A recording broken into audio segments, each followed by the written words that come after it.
See? All righty. Good evening, ladies and gentlemen. Thank you very much for coming tonight. My name is John Hickman. You know, we're going to talk about the Hillside Lake project. Before we do that, I just want to make a couple comments. Tonight's meeting, this is the Hillside Lake project presentation. Tonight's meeting will be filmed. It's being filmed live as we speak. It will be rebroadcast. If people couldn't come, we want to make it available for them. We'll have it scheduled on Channel 22. Anybody can go on and watch and see it. Any information? We've gotten requests for information. Is that me? Yeah, that's oh my goodness.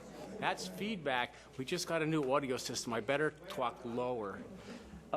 So what's going to happen, though, we had gotten requests for information, and we decided the best thing to do is we're going to post all the information. I believe even the PowerPoint tonight will be on our town website, www.eastfishkillny.org. So that way, anybody in the community wants to come take a look at the website, or if you want to watch on Channel 22, this will be broadcast again. So I want to thank everybody for coming out. Basically, we had a meeting like this about 4 years ago at the community center. A lot of people from the community came out. The difference between then and now was then we were applying for grants. Actually, we've been approved for a grant for $647,000, and we believe, we're very hopeful, we have further funding coming, which the grant writer will speak about in a little bit. And the other big difference is that our engineers for Renewage on the project have really gone back to the drawing board and looked at specific problems of this water body and come up with some very good ideas. So we're going to start tonight, and I'll introduce the team. Stephen Gruber from Renewage. Hi. You can stand up. David Whitney from Renewage. He's one of their head engineer guys. And our grant writer, Victor Cornelius, who's been with us for a few years now. So that being said, we're going to do the presentation. Stephen will explain about the project, and then we'll talk a bit about the funding mechanism and take questions and answers. So that being said, Stephen, would you like to take over? Thank you, John, and thanks everybody for coming out. As the supervisor said, there's been a seismic shift in the opportunity to do something about this lake, and that is that New York State Department of Environment and Conservation has given the town a grant to begin the first phase of the remediation of the lake. It's not going to happen overnight. There's a lot of issues, but we believe, and DEC supports the belief that this is the correct way to proceed. So what we're going to do is we've got a PowerPoint that explains basically the concept and what it looks like, and goes into a little bit of detail. And then we're going to show a short video of a very similar project that was also grant funded and constructed in the village of Wappingers Falls that addresses almost identical issues in Wappinger Lake. And so you'll be able to see actually the sequence of construction and what it actually looks like. So that said, let me begin. Basically, there are many issues that have contributed to the deterioration of the water quality in the lake. The nature of the soil around the drainage area, the high density around the lake, the septic systems that may be draining into the groundwater surrounding the lake, and the increased stormwater pollution that's causing degradation to the water quality by bringing sediment into the lake. And attached to the sediment are nutrients like nitrogen and phosphorus, and those things combined lead to the growth of plant life that is unwanted and algae.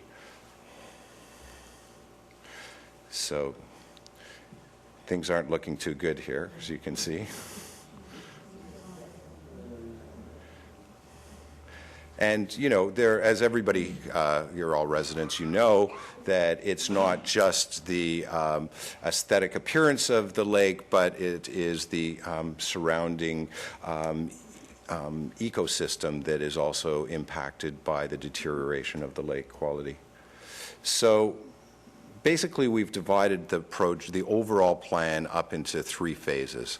And what this grant is for phase 1, which is treating the stormwater runoff and the sedimentation and the nutrients that are attached to that. We looked at the different types of treatment options that are available, and basically increasingly who are the watershed, the National Watershed Association? The Center for Watershed. The Center for Watershed Protection, DEC, and numerous other environmental agencies recognize that the type of gravel filter wetland that we're proposing putting in here is really the best way to treat and capture the stormwater runoff. And because it's a natural system, it has an indefinite life cycle and a fairly low cost to operate. So this is the big picture plan. Basically, phase 1, stormwater treatment and recirculation filter. And we'll talk more about the recirculation in a short while. But basically, we want to capture, treat, and remove the sediment and the attached pollutants and remove them from before they enter the lake. The second phase is to dredge the lake and replace the dam. And I'm not sure whether everybody here is aware, but the town has made application to FEMA about a year and a half ago? 2 years ago, under the Hurricane Sandy Relief Fund to do remediation in the lake. And the town, about a year and a little bit ago, I think it was in the fall of 2014, the town was notified by FEMA that this particular project had been selected by FEMA to be funded, and a considerable amount of effort was put into the planning to not only improve the water quality in the lake, but in fact to dredge the lake and clean out everything that was in there, so that when we're basically starting from a clean basin. And that award is pending. We are hopeful that it will come through. It actually turned out to be the lever that helped get this grant, because we went back to DEC and said, look, FEMA has selected this project to be funded, help us out and give us a grant. In this case, it was the Water Quality Improvement Program grant to actually do this work. So ironically, we got the Water Quality Improvement grant from the state before the FEMA grant is officially announced. But we are hopeful that it will be announced shortly, and that will take us to phase 2. Phase 3 is more complicated, but we've already met with the county health department. They are aware of the issues in the lake, and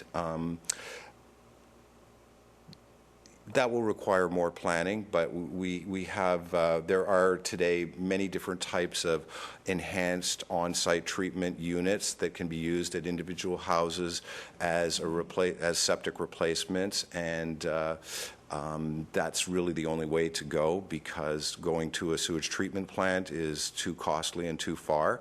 And we can probably replace the septic tanks at each house for a much lower cost than what it would take to actually take it to a treatment plant. But phase 1 and phase 2 first, and then we'll get to phase 3, which is, of course, a huge part of the problem. But this is the way that the state wants us to proceed.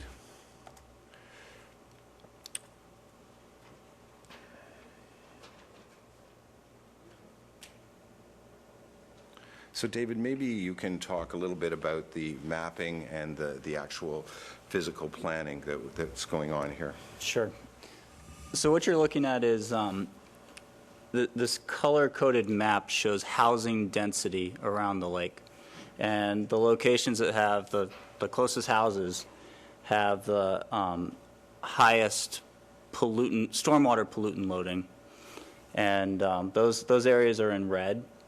And the lowest density areas are in light green. Our improvements were, we can keep going. So once we identified the density for the houses, we went and we mapped the watersheds, the drainage areas draining to the lake, and we identified the specific discharge points going into the lake. So here's a map and shows we identified 10 watersheds.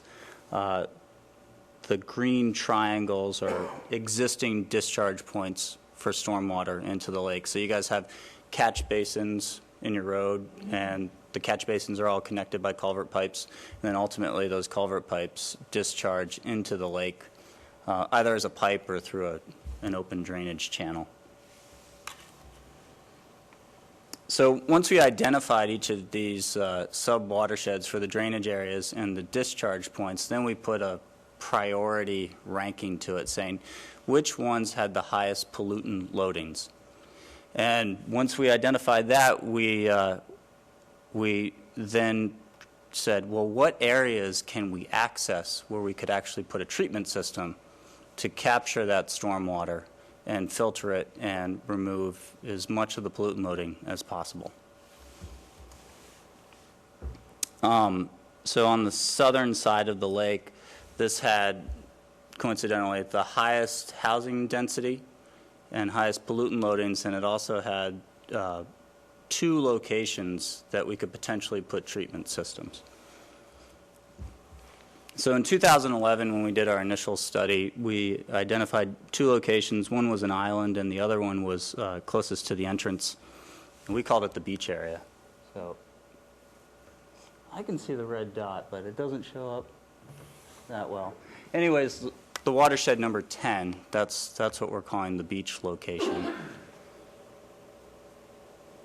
We modified that recently to capture an additional watershed because it was determined that the permitting requirements to do a treatment system on the island were prohibitive.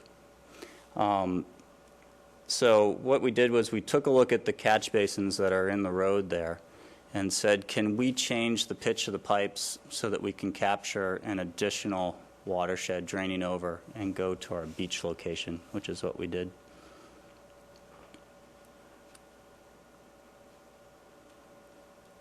Let's see.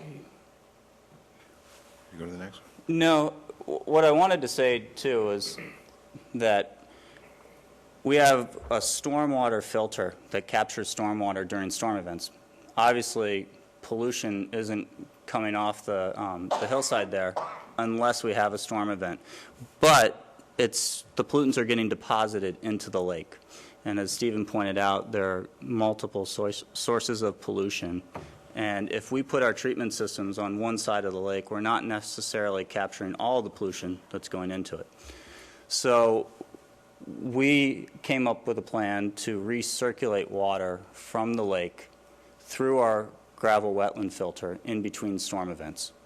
So the gravel wetland filter would capture stormwater during storm events, capture sediment. But after the storm event, you would also take the lake water that has had other pollutants deposited into it and circulate it through the filter so that we can continue to clean the lake in between storm events. And we can optimize the treatment efficiency. So instead of building 2 systems, we can get the same efficiency out of 1 system. So this is a plan that shows how we would do that. You have a drainage network. Like I said, you have catch basins in the road and culverts. And those flow into the gravel wetland filter. And the way that you pump water through the gravel wetland filter intermittently is you use air, and it's an energy efficient method of circulating water through. You see this green, you see the green oval on the left-hand side, the light green one? Mm-hmm. Okay, and then there is a green line that goes all the way over to the right-hand side. That green line indicates the intake pipe for the airlift. So if we have a treatment system on one side of the lake, in between storm events, we can suck water from the other side of the lake and circulate it through. By creating circulation in your lake, you'll improve water quality because one of the issues that you have right now is stagnation. And so when water sits and it's not moving, that's when you can get algae blooming. A big deterrent to mosquitoes is actually just a really low flow of water. So there's data to show that just circulation alone provides a significant improvement. Are you guys raise your hand if you've ever heard of an airlift? An airlift pump? So, you know, ways that you think about moving water, a lot of times, most of the times, it's with a pump, right? And it has a motor, spins around, pushes water. With an airlift, you have a pipe that sits down 4 feet underwater. It comes up into a standpipe to the water surface. In that standpipe where you have an L, you just stick a small pipe with air into it, about 18 inches down.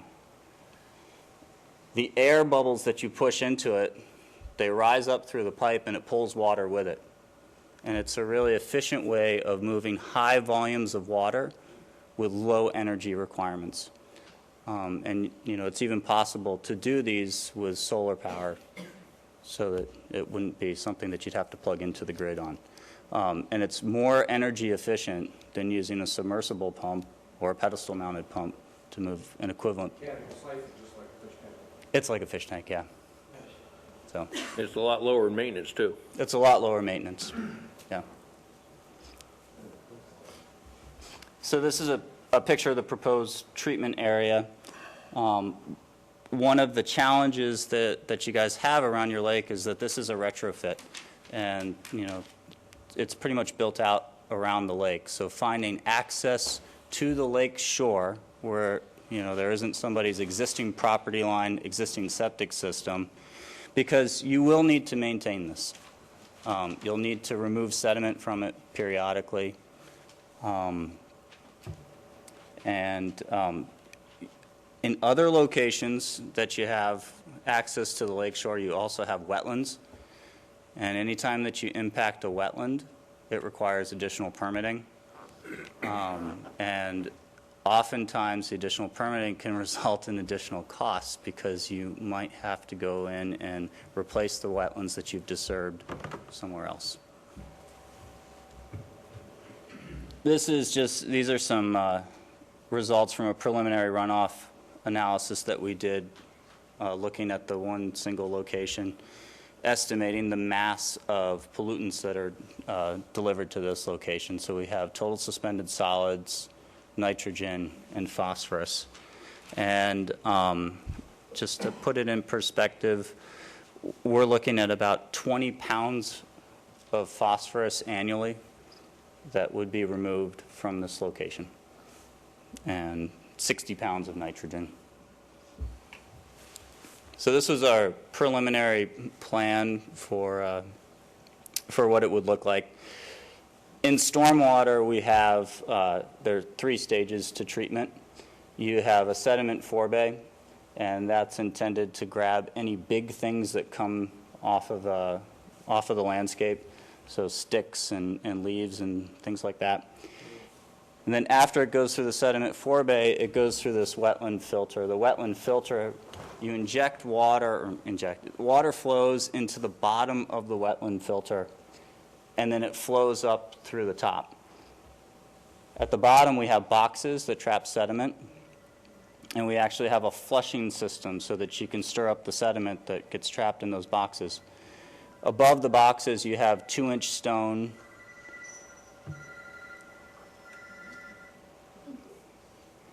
And then above the 2-inch stone, you go to 1-inch stone, and then you have pea stone on top. So the stones keep getting smaller. As the water goes up, the sediment's fighting gravity, and it gets filtered out, and the sediment gets deposited in the bottom. You'll see some pictures from the project that we did in Wappingers where the water comes in, it's cloudy, it comes out, and it's crystal clear, and they weren't doctored. So. Now, whenever you do this, maintenance is an issue, right? So obviously, you've got sediment coming off of the hillside. The sediment has nutrients attached to it. You have to get rid of them. The way that we do that is we stir it up, pump it out into a giant filter bag, and the filter bag drains out, and then you're left with sediment in it. It can all be done by 2 people with, 5 horsepower, gas-powered trash pump, and a pickup truck. So this is a rendering of the system that we did at Wappingers Falls. In the village of Wappingers Falls, you have a sediment forebay, a gravel wetland filter, and then in this instance, the gravel wetland filter discharged into a shallow wetland that was used for flood control.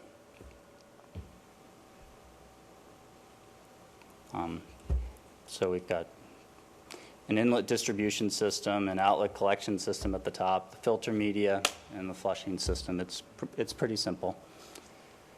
We'll step you through some construction photos for Wappingers so that you can get a better idea of what it would, what you're looking at.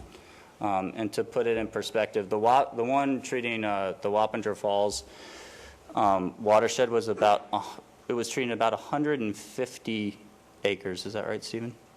Yeah, watershed. And the watershed size that we're looking at is, for you guys, is... It's 26 acres, the lake. The lake is 26, but the watershed training to that point, I believe, is a little less than 40 acres. Keep going.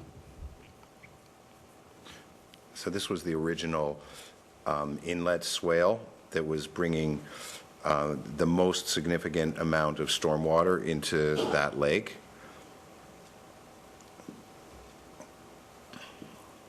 So first we cleared the site. Oops. Back. Oops. It was just the team on site. This was the excavation of the wetland itself.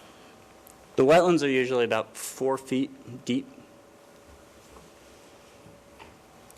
And you can see in the back the black in the wetland, that is the liner. We put an impervious thick rubber liner on the bottom of the wetland so that the pollutants that we're trapping in this area don't leach into the ground and cause further groundwater pollution.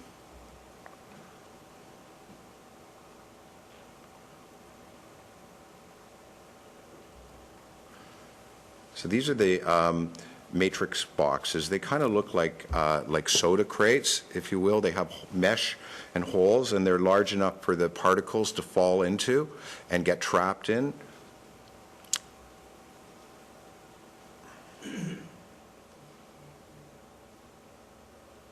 And then we covered it with different layers of stone. And you can see the outlet pipe on the right there going into the outlet pool that'll take the cleaned water to the outlet pool.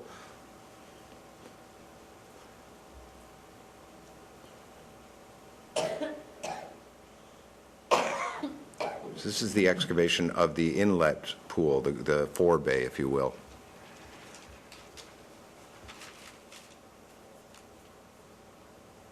We had to dig it a little deeper because we had, because of the configuration of that particular site, we had to go a little deeper. And so we put a retaining wall around it.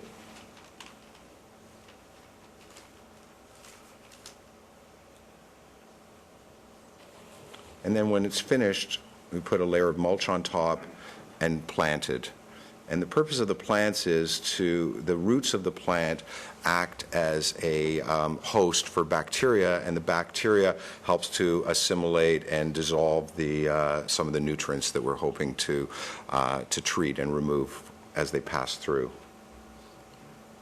So this is shortly after this first system was complete, and that summer there was a huge rainfall event. I think there were 5 inches. It was August 8th, I believe, and there were 5 inches of rain within a 2-hour period. And you can see that the inlet pool is filled, and as is the outlet pool. And the system is designed, in this case, flooding was an issue, so it's designed to be able to absorb a much greater amount of water. How much, what's the dynamic change that it could absorb? It was like it has a 2-foot dynamic storage capacity for the flood control. So the water comes in really fast and you choke it on the way out so that you reduce.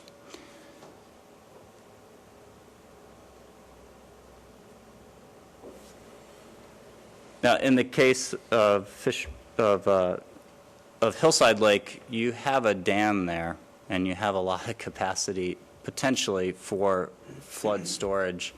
And so this becomes an issue to see whether or not, or when the FEMA money comes in, to look at whether the lake itself can be used as dynamic storage, or if we need to put in dynamic storage for flow control, discharging out of the wetland.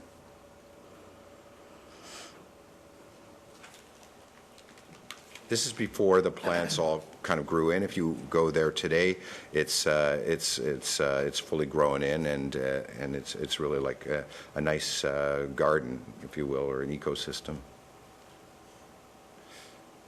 So you can see the pipes on the wetland. David's standing on the wetland with a thing called the sludge judge, and basically we can insert it down into one of these tubes, and we can see exactly how much sediment has been trapped inside the boxes, so that you can determine when it's time to pump it out and clean it. And it tells us whether the system is working effectively or not. So a year later, this is what it looked like. This is the outlet this is the outlet pool from the wetland. And this is the difference in water quality. The bottle on the right was taken from the forebay before it went through the treatment system, and the mason jar on the left has water as it came out of the wetland into the outlet bay.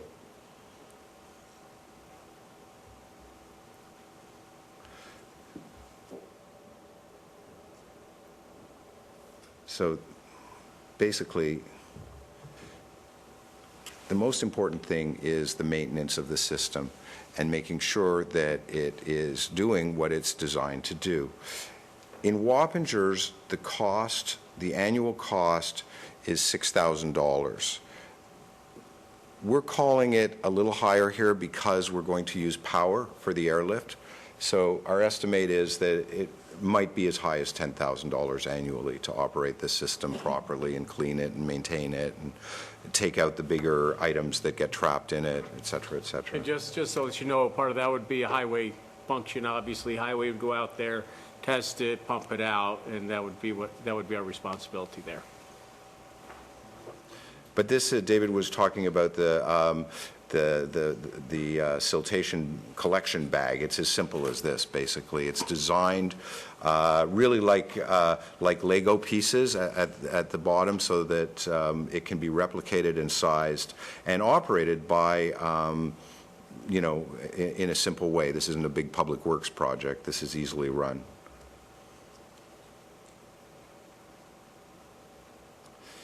So there's one final element that we want to introduce, and it is for the further removal of phosphorus. There is a technology that's been developed. Maybe you can talk about it, you're more familiar with it, but it's basically like porcelain sponges that attract the phosphorus. Phosphorus is the primary element that we want to remove. That's the primary contributor to the algae blooms. So by putting in these, you can see in the bottom, they look like sort of beehives almost, but they trap the phosphorus, and they can be taken out, and the phosphorus can be removed.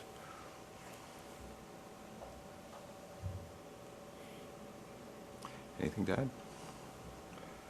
No. So that's basically the plan.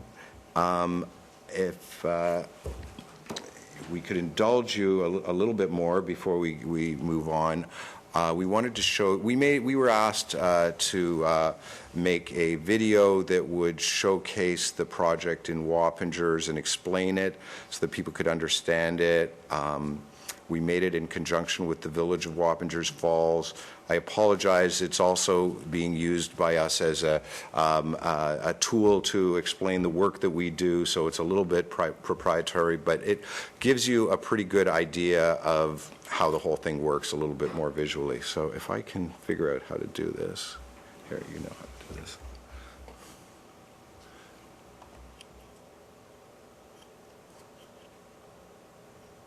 So, what's that? Can we turn off the lights? Are those the lights? Oh, you got to put the microphone on me. The ones that are going to see this film probably would not believe what this lake looked like 60 years ago. It was just so beautiful back in them days, but as time changes and people start moving in and developments and construction of roads and so on and so forth, all this siltation is coming to the lake. We have really bad storms. The waters flow from way up in Pine Plains and come down through this very place and cause flooding damage, which can be severe. There's so much runoff from upstream, and we're the end of the line. So that is the biggest problem here we faced. And so the ability to reduce pollution and stormwater, any kind of storm or sewage water into the Hudson is critical in a lot of ways. The project that we know about over in Wappingers Falls, where the stormwater is treated and becomes clean to discharge into the stream, is exactly the type of urban project that we need on both sides of the river.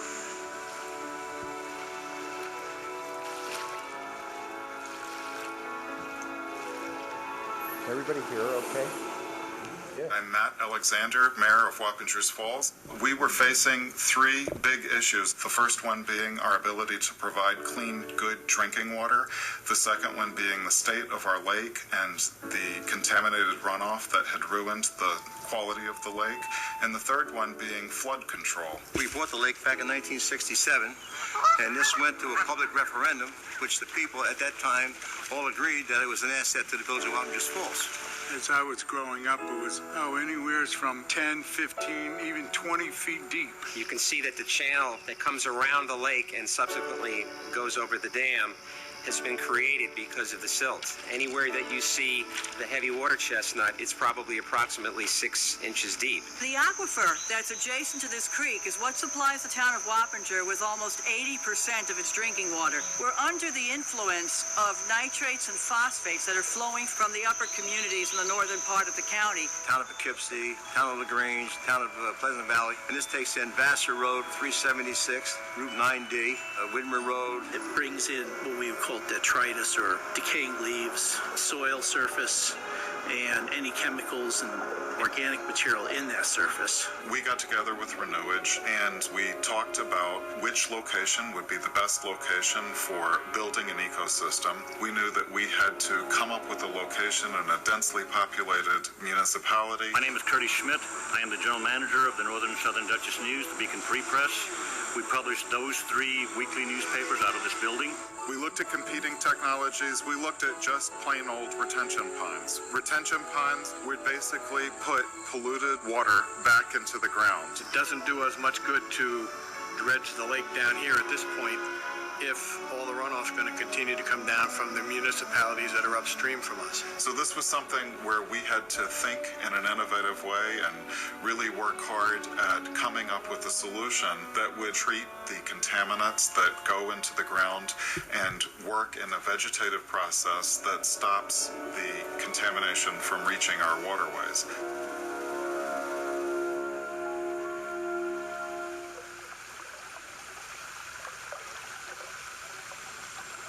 Here we are at the Southern Dutchess News. This is the location of the ecosystem site that we manufactured here. It's taking 140 acres of drainage. It's very important to slow the stormwater down at this point to give it a chance to get back into the ground. So the first step in here is our sediment forebay. It's got a dynamic storage depth in there. So when you get a rainstorm event, that water level will fluctuate. When that water is draining through, it's picking up sticks and leaves and rocks we want to capture that.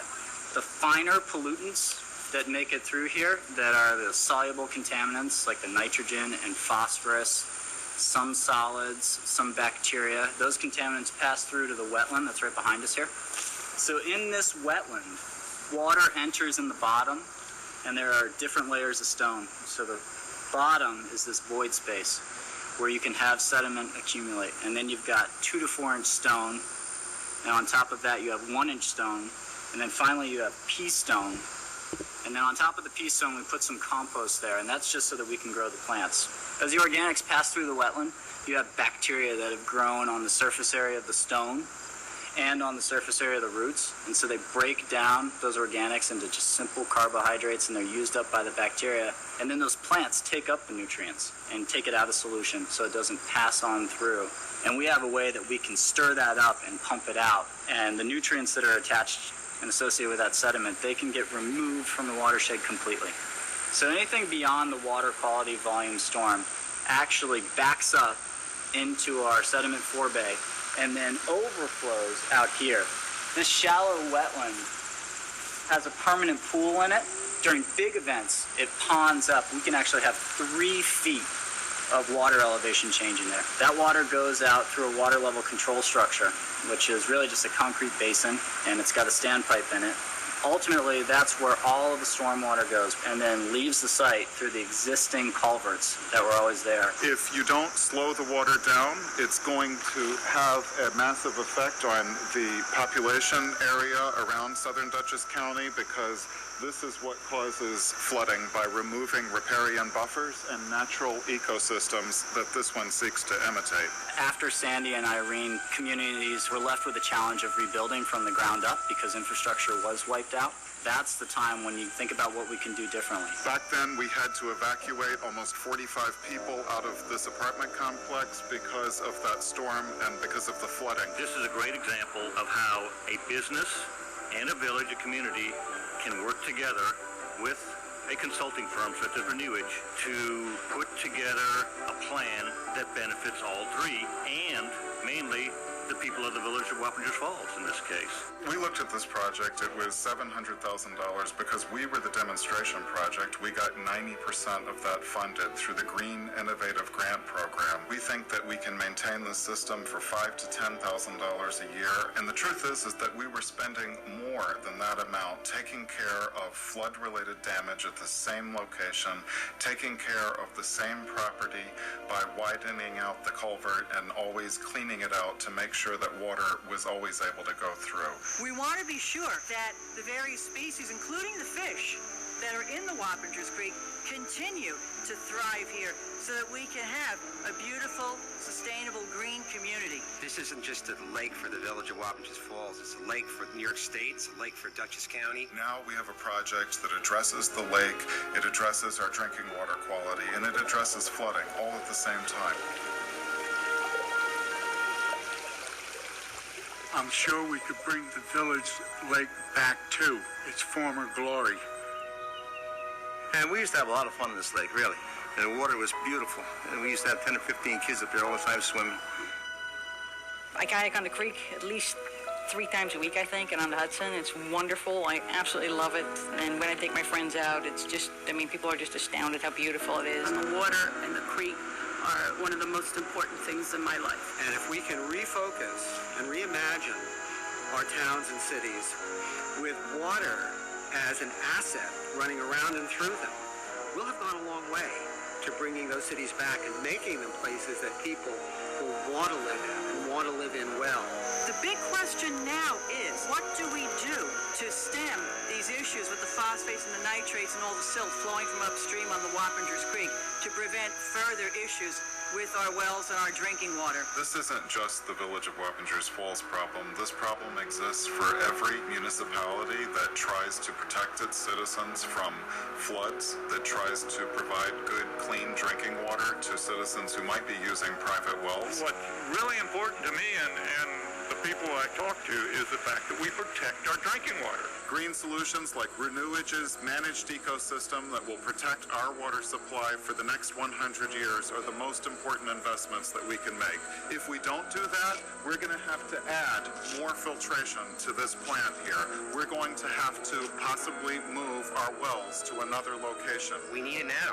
It has to happen now. I think this can be done, but it needs to be done now. The hard work now starts as we gather stakeholders, work together, and find ways that make most sense to retrofit this entire watershed that's been so heavily developed over the past 100 years. Scenic Hudson, a land conservancy group. Since it's an estuary, the Hudson River estuary, and because we're on a greenway, both the water trail and a walking trail, we have possibilities of partnerships with all of those various organizations to obtain funding to make improvements along the way. It's been a pleasure to work with Renewage, to work with them with their knowledge base, with everything that they know about watersheds, but also to work with a group of people who understand what developers are up against, understand that this is a cost-effective way of treating a problem that could cost Hudson Valley residents millions and millions of dollars in the future and could cost us our very important water supply. This project is just one example of the kind of work that Renewage does. We're a group of innovative engineers and natural scientists who have a variety of different approaches, practices, and technologies that we're constantly working on and improving to provide means of treating wastewater in an economical, ecological, and sustainable manner. I worked at IBM as a programmer, and I thought I was a desk jockey, and I find out that I'm a closet environmentalist. I had no idea that it was that important to me, but it really is.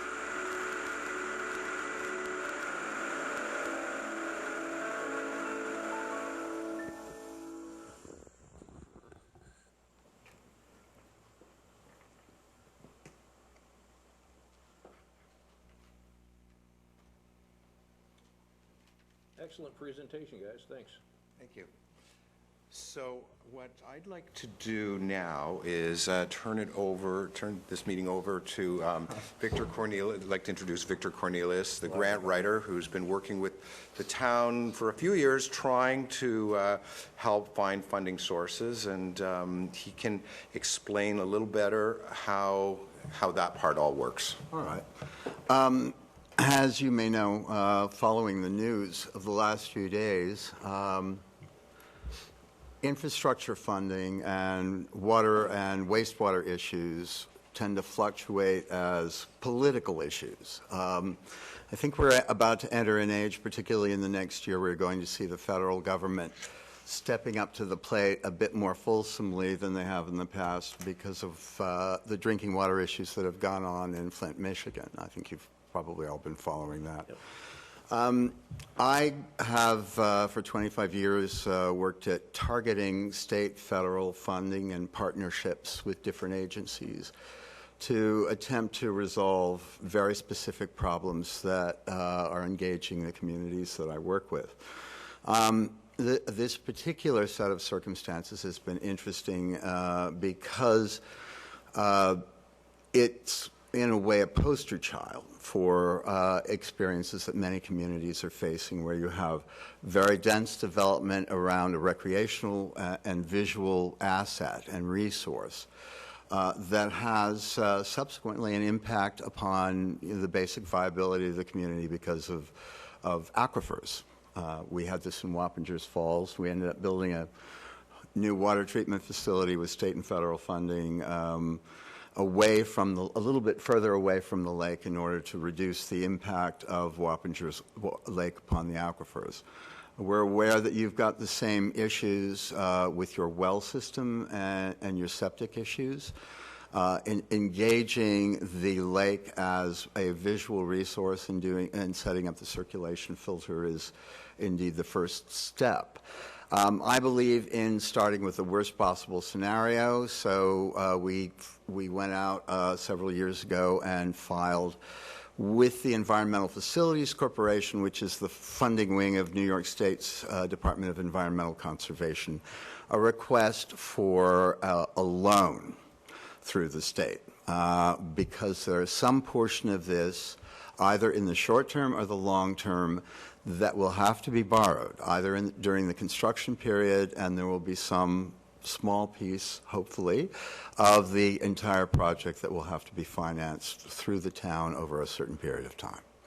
So we filed on the state's intended use plan, and the positive thing that came back was that the approach garnered so many points with both the DEC and the EFC that we actually qualified, and it's a difficult thing to do in a community that has the median household income that East Fishkill's got. We qualified for a 50% subsidy on the interest rate being paid by the federal EPA. So that loan has stayed on the list, and we decided that it was appropriate to activate it when we were able effectively to garner enough grant funding to offset a large portion of the capital. We've been able to determine that the project cost for Phase 1 is $1,175,000. We have applied to the Green Initiative Grant Program, which funded the Wappingers Falls project. We have continually edged towards success on that, and then in this last year, 2 years ago, we actually put a portion of the project into the FEMA Hazard Mitigation Grant Program. That is a long and torturous political process. It's Superstorm Sandy money, and the governor's office is being very political about its expenditure. We are very, very far along in our negotiations with them on this. That will provide, we have asked them to provide $250,000 toward the 1.175, and then also fund some dam repair and dredging issues, which is Phase 2. And that qualified under FEMA's hazard mitigation program because they're less concerned about water quality and more concerned about stormwater management with that money. So that's how we have broken that out. That grant does not require a match. We moved it from a 75% grant to a 100% grant. We're expecting to hear about that at any point in the next, hopefully in the next few weeks. We've got our fingers crossed. In the interim, we filed a consolidated funding application last summer with New York State, with the DEC through the Water Quality Improvement Program. They funded it fully at $647,000, which is 55% of the total project cost. The $250,000 that we hope to get from FEMA will be another 21% of the project cost, giving us 76% of the project cost grant funded. The way the financing works with the Environmental Facilities Corporation is that there's a short-term loan, which is 3 years or 75% of the project cost. It's a construction loan, whichever comes first. And then that rolls over into a longer-term note automatically, which we've determined is probably 15 years. It has to do with the life of the actual functional life or the declarable life of the system, although David and Stephen inform us that it's much longer than that. But that is, it's a legal bonding issue. Looking at those figures, the worst possible scenario with the $647,000 in hand is that we plan to proceed in the course of the next year to close on the EFC loan, the short-term loan. I am closing on those with the 50% subsidy that the federal government pays for. The short-term loan we've been closing on at 0.5, 0.6% for the building period in interest, with one principal payment during that 3-year period. That then rolls over into a longer-term loan that the federal government, EPA, will be paying for half of the interest on. Current interest rates, and with projected increases, we think probably at that point in time we're looking at the total interest rate being 3.5, so you're looking at a 1.75% interest rate on the balance of the funding, on the 45%, if there are no more grants. So that then would be the second piece, is to move forward with the financing portion. The governor's office, with the settlements that they have gotten from the banks this year, backed up the EFC loans with $75 million in grant money for water, sewer, and stormwater infrastructure projects. I was able to get the city of Poughkeepsie $2 million for a new reservoir out of that. The nice piece about this is that the governor has just increased next year's pot to $200 million. The legislature is pushing him to increase it to $850 million in this year's coming budget. So, and the way we get to those funds, which actually can technically pay for up to 40% of the project cost, is to move forward to close on the EFC financing, because those grant funds are coming down through EFC. And so we will know about that probably in the spring of 2017. I believe John has run some math. Can I put some quick numbers? Because the project is going to be I think it was $1.175 million, and we do have the $647,000 from the state. Hopefully the Superstorm Sandy money will be $250,000, but actually the total grant we requested through the Congressman's office was $2.2 million. Right. So we will see what happens with that. We hopeful to get some word on that in the near future. We've been talking with the Congressman's office quite often, sending them more documentation. I think, as Victor says, the worst case scenario, those two things that there will be, where there's a bit of a shortage, a couple $100,000, I think, 200 and some odd, I don't have my calculator with me. We would certainly the town will provide in-kind services as far as overseeing project planning services, which are going to be necessary for getting the permitting and stuff like that. We'll be also working, with the highway department. We'll be providing services. My estimate this morning, looking at maybe the cost, and it goes back to the life of probable usefulness of this asset, because we've had a little bit of a debate here. If it's a longer term, it's going to be much lower cost. It should be about $40 per household in Hillside Lake per year for 15 years. This is what we calculate. The town will do our part to make up whatever on our side to equal that. And by joining together, we should be able to get the $1.175 million. Now, Victor, I do have to say, because we have to do the project, we have to do the funding, there are different grants. Different grants are structured different ways. Some of the grants, and I believe possibly the Superstorm Sandy grant, is more like, okay, you've been approved, send us the bills, and we will pay the bills on a 30-day period or something like that. DC, I believe, says, this is New York State, you do the whole project, then we'll reimburse you, and I think that's how this one works. Well, the ideal situation, frankly, from both the paperwork and a project management situation, is to do the short-term financing with EFC or do a bonding anticipation note for the construction period.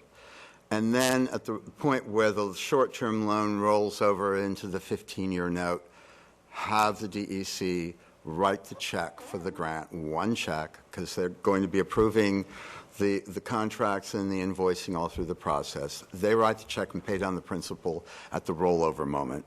And so you're left with a small rump loan. And that's the ideal situation. There are also a few other grant programs that we will be applying for in the next year. My goal is to try and reduce this thing to a point where, and I'm not promising anything, this is speculation on my part, but I'm trying to get it to a point where, you're not only not having to pay anything for it, but you're getting some of the money back that you've already invested. And is that possible? We have one success now that's paying for more than half of it. We've got FEMA coming in on the back of it. If those two come in, I think that we're going to get a lot of other takers. I think having the DEC not only endorse the technology and its effectiveness, but actually pay for it, puts you out in front of the funding sources. My sense as a grant writer.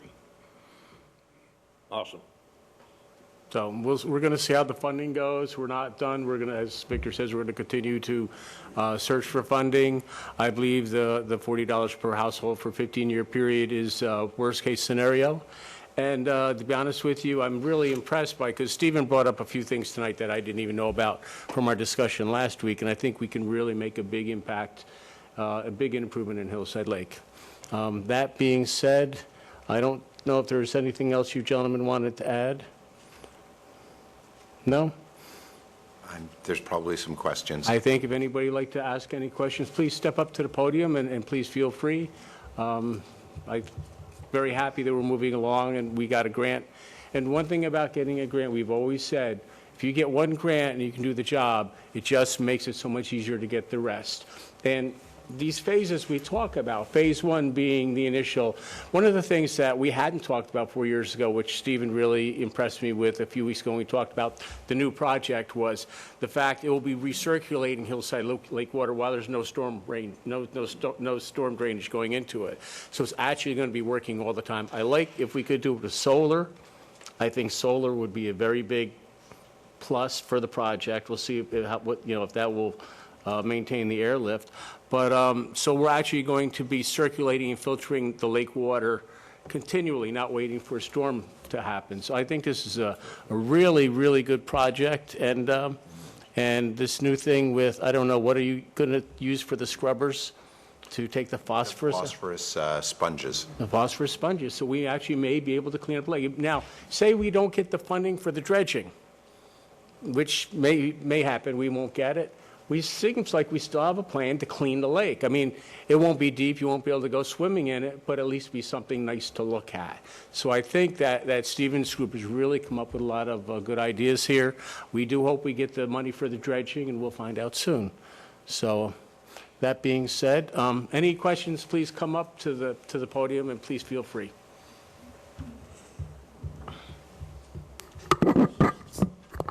Good evening, and I'd like to thank you for this presentation. It's very informative. I have several questions. Number one, on phase one, treatment of the storm water.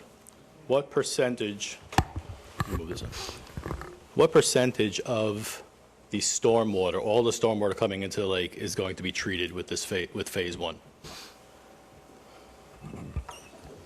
So it's approximately 25% of the total drainage area. So 25% of all the storm water coming into Hillside Lake is what you're treating with this proposed? Correct. All right, and what percentage of sediment is being removed from that treated stormwater? So the sediment removal in there, what we're seeing is upwards of 95% sediment removal. Okay. So essentially, we're treating approximately, in the big picture, 20% of the sediment that's coming into the lake. So we still have 80% of what's currently coming into the lake continuing to enter into the lake even after this project is done. That's correct.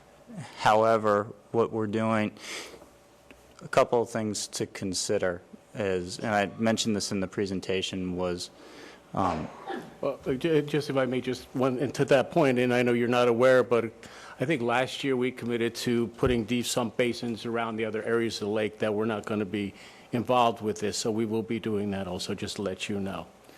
Right, so there are multiple discharge locations into the lake currently that are just straight pipe discharges, and one major issue that the lake has is access to those.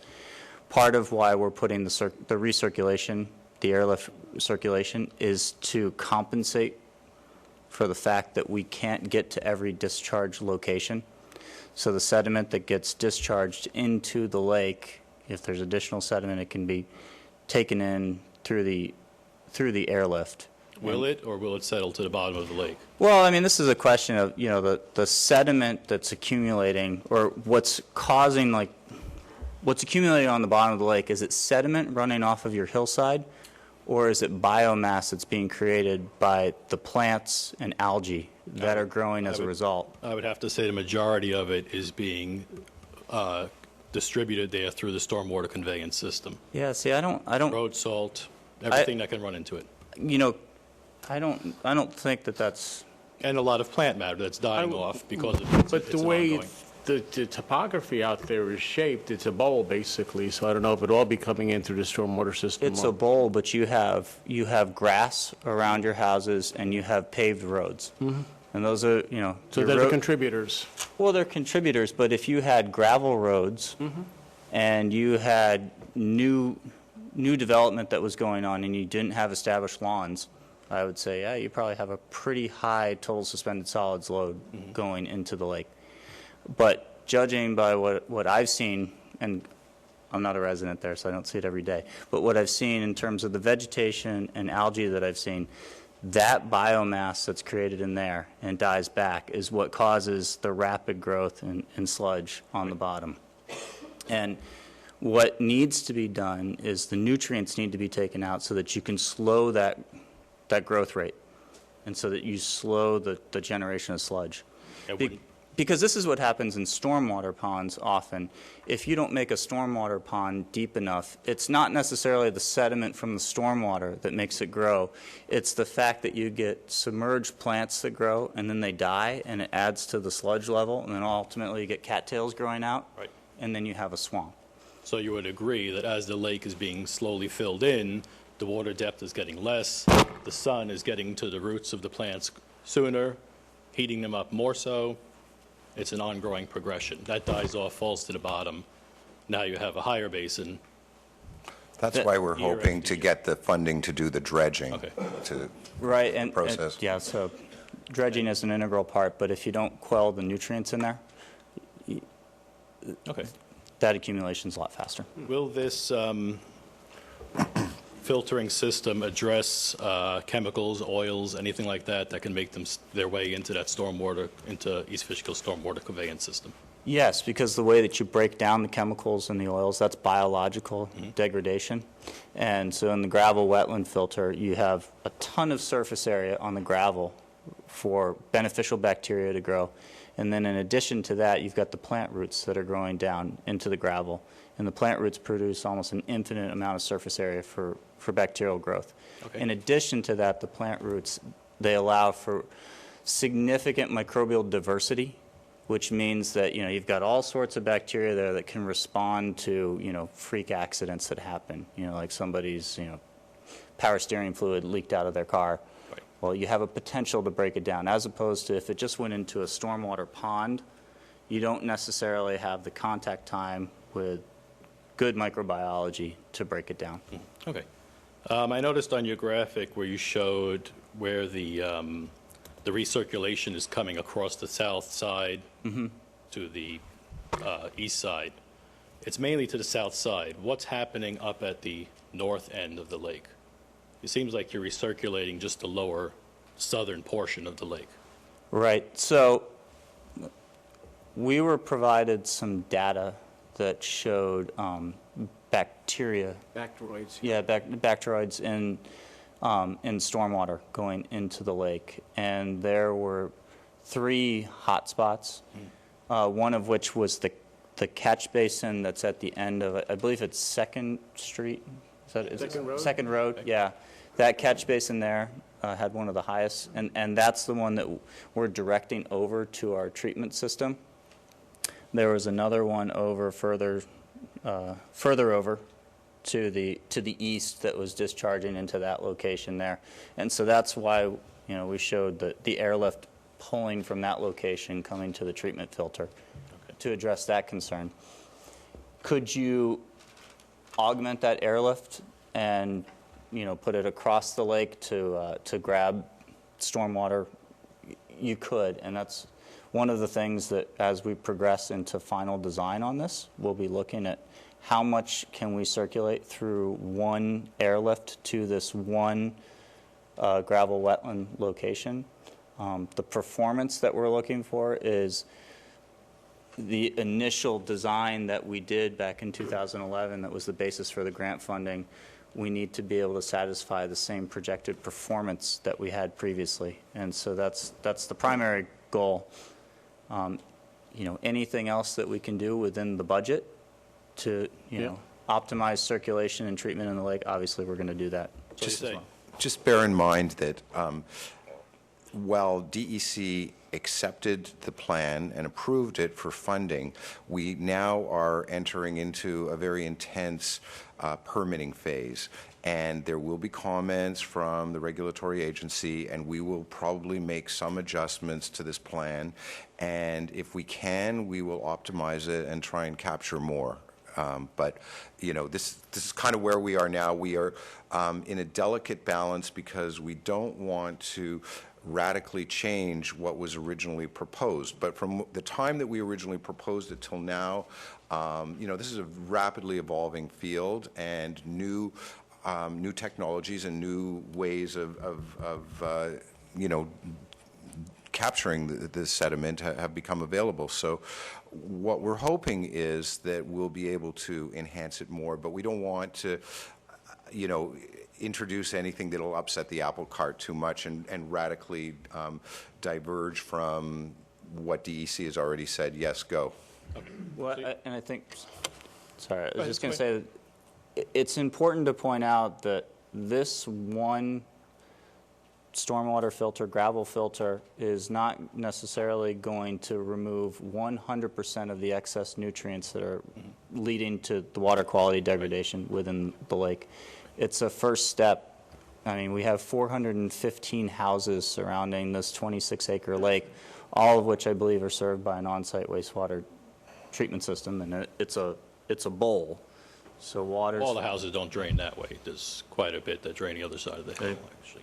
Yeah, True, yeah. but you know, that it's an issue that we want to get to in due course, for sure. So what you're saying is in the future you could throw out other, what do you call them, The airlifts, yeah. Towards the north end and have multiples coming down to be filtered out? Absolutely. Absolutely. We just want to get through the gate and get approval and get the funding rolling so that we can start this year. And as we progress, we will, and get into final design and more detailed design, we will explore every possibility that we can to get a greater treatment, you know. Okay. Professionally speaking, would you say phase one is going to improve the lake or just stabilize it and make less go into it? That's a good question. I think the pause speaks for itself. Yeah. Anyone care to answer that? Yeah, I would go out on a limb and say that I think that it will improve it, not just stabilize it.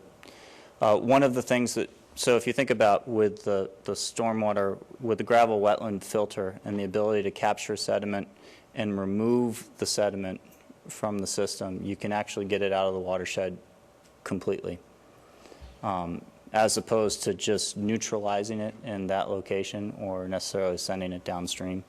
It seems like it's more so putting a hold on adding to the deterioration. You're taking 20% of what's yearly going in there and taking away 20% of it. So there's still 80% going in there.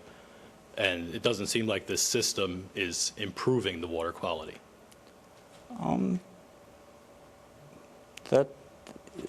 That's yet to be determined.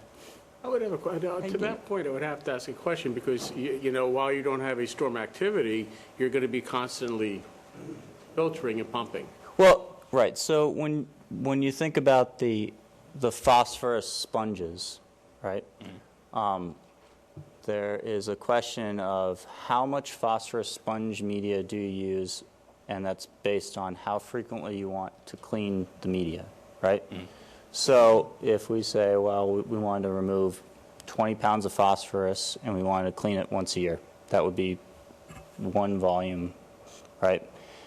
If you said, well, you know, the highway department could probably regenerate this twice a year, and we have budget enough to make a contact chamber there that's double the amount of size, well, we can start to remove that much more phosphorus out.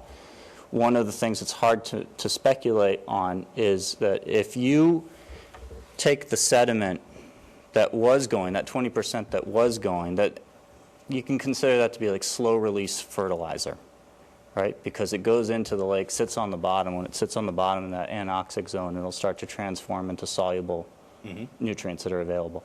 If you take that out, then you may not see a direct impact in the first year, but if you continue to take it out, you may see the result 2 years down the road because that slow-release fertilizer is out, and it's... By taking it out, you mean you're taking it out of 20% of what's coming. You're taking away basically 20% of the 100% that's coming in right now. You're not removing it from the lake. You're stopping it from getting into mixing with the water. You're stopping... Through your filtration system. Right, we're not, Yeah. so removing it from the lake would require dredging, right? And that would be an improvement to the lake. That would be an improvement. Yes. Okay. And then your system would be a maintenance system for the lake once it's dredged. Exactly. Correct. Yeah. That's very clear. And on those ceramic or clay pots or whatever you call them, hives. The phosphorus sponges, yeah. Are they just distributed throughout the lake? No, what we would do is we would take the filtered effluent from the gravel wetland, and we would put that through a second tank that has the sponges in it. So they're in one area and you can easily get to them. You're not fishing for them. No, we would have it all clustered in one location, so...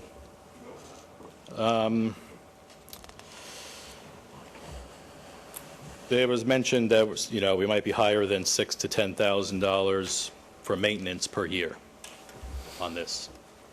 Before I go there, I don't want to get off topic. Mr. Hickman, you had mentioned that we also do sump cleaning as far as trying to get...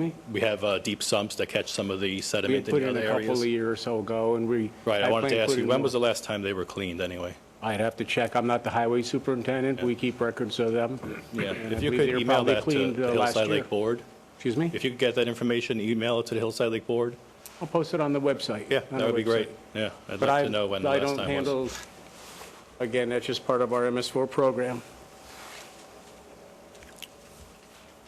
All right, so on the 6 to 10,000 or possibly more for maintenance, I think we said the highway department would be taking care of that. I'm sorry, what's that? $6,000 to $10,000 maintenance required. No, I would think that any pumping of any stormwater residual, just like we do with the basins, would be handled by the highway department. Okay, meaning at no cost to Hillside Lake residents. It's a cost to the town residents, part of our Town, stormwater. the whole town. Okay, stormwater. Part of our stormwater. East maintenance. Fishkill stormwater, we're not talking Yeah. Hillside Lake Yep. stormwater. Okay. I'll be done up here shortly, just to let other people ask their questions, but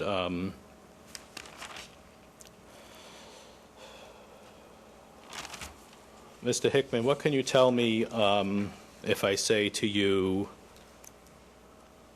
Hillside Lake Stormwater District? Excuse me?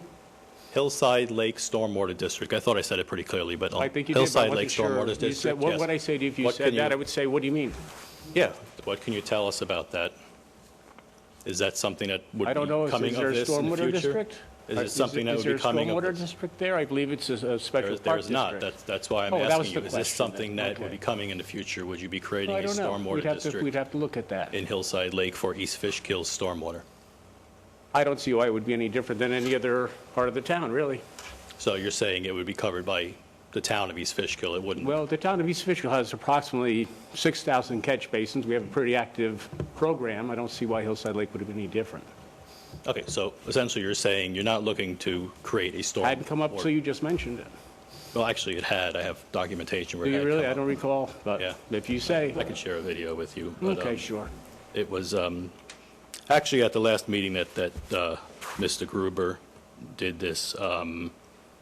Question was asked, and this is verbatim. It was said that there'd be no specific levy on the people of Hillside Lake to fund this.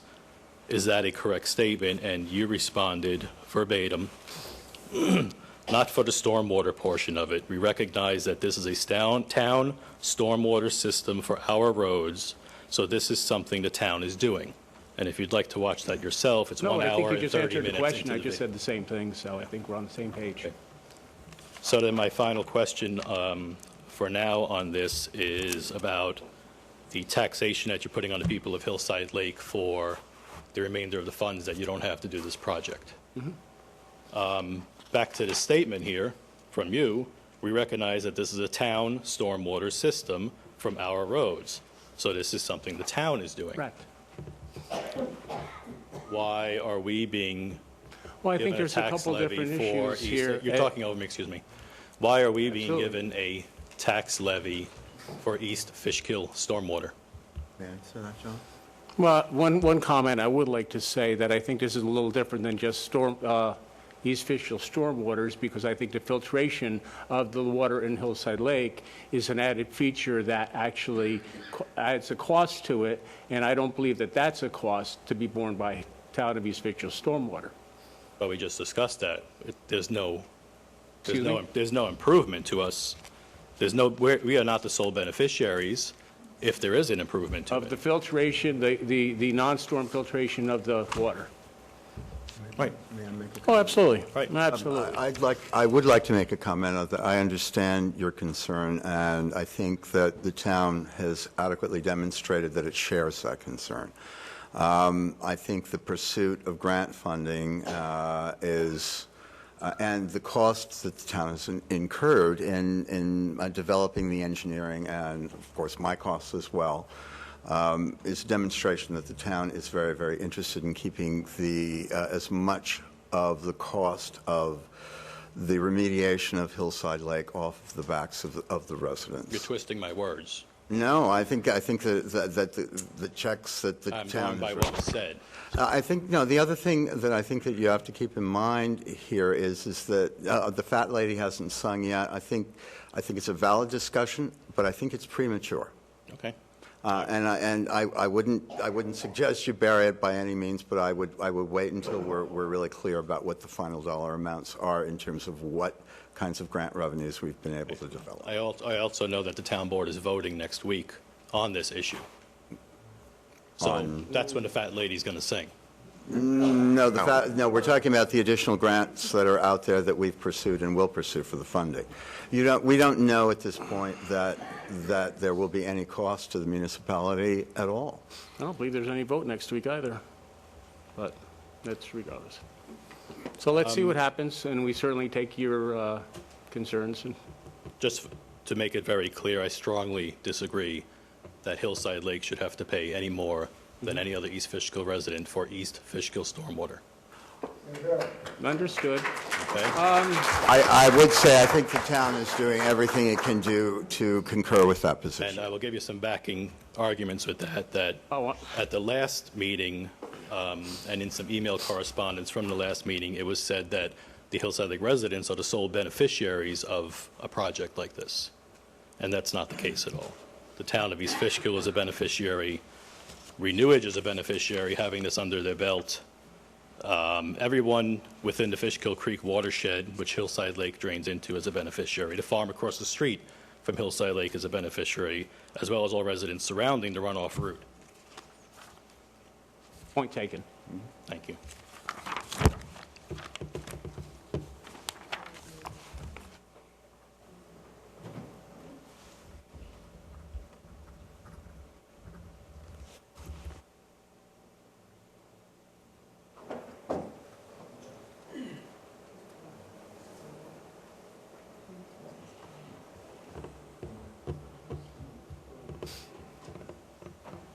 Good evening.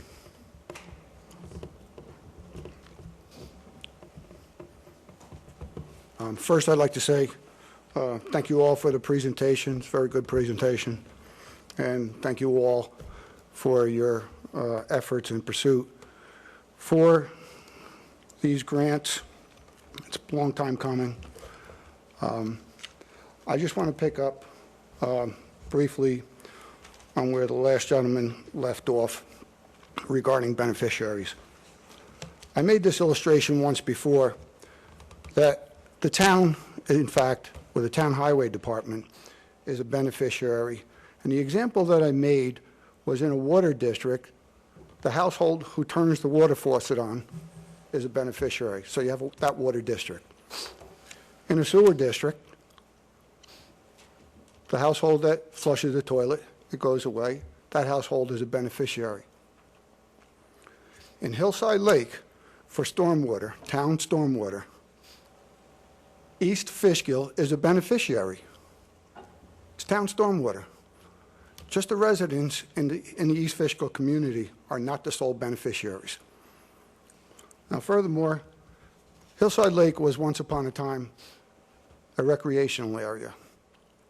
In about 2002, it went on the New York State DEC 303D impaired list.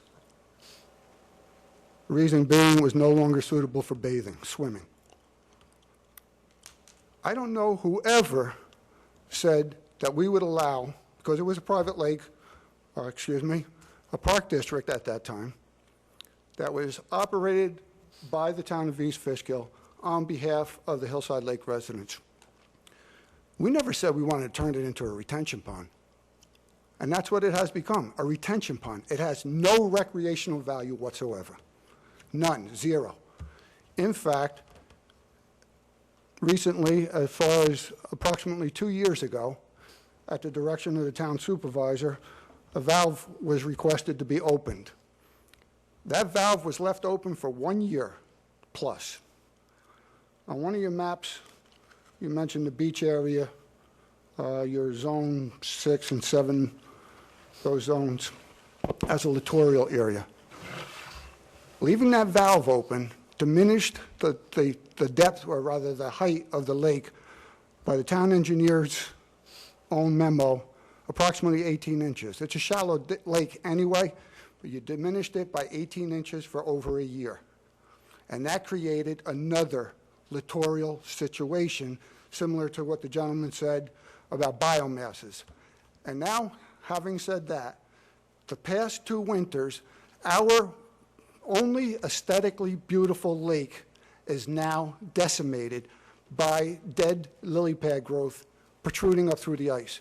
The kids can barely skate there now because of that protrusion. It is decimated, and it's aesthetically almost as ugly as it is in the summer months. The deep sump basin, you can go to Sunny Dock right now, and you can see how jammed up it is with sediment on the top. Obviously, I can't look into it, but it's an ongoing situation, and we barely even began to put sand on the roads yet.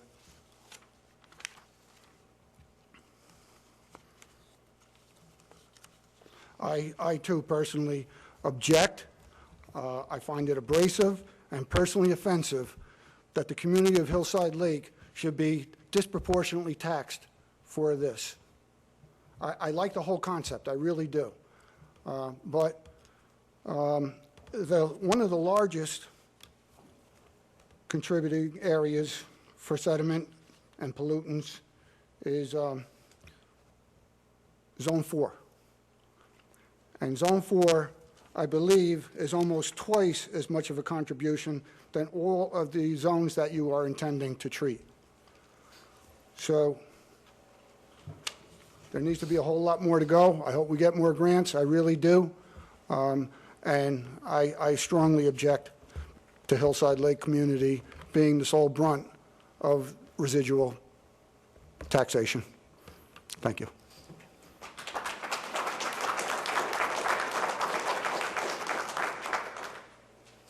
Just a couple comments I'd like to make on that one. I know the town has been blamed for this. The town actually, at the request of the Hillside Lake Board, I believe in 1991, it was turned over to the town of East Fishkill.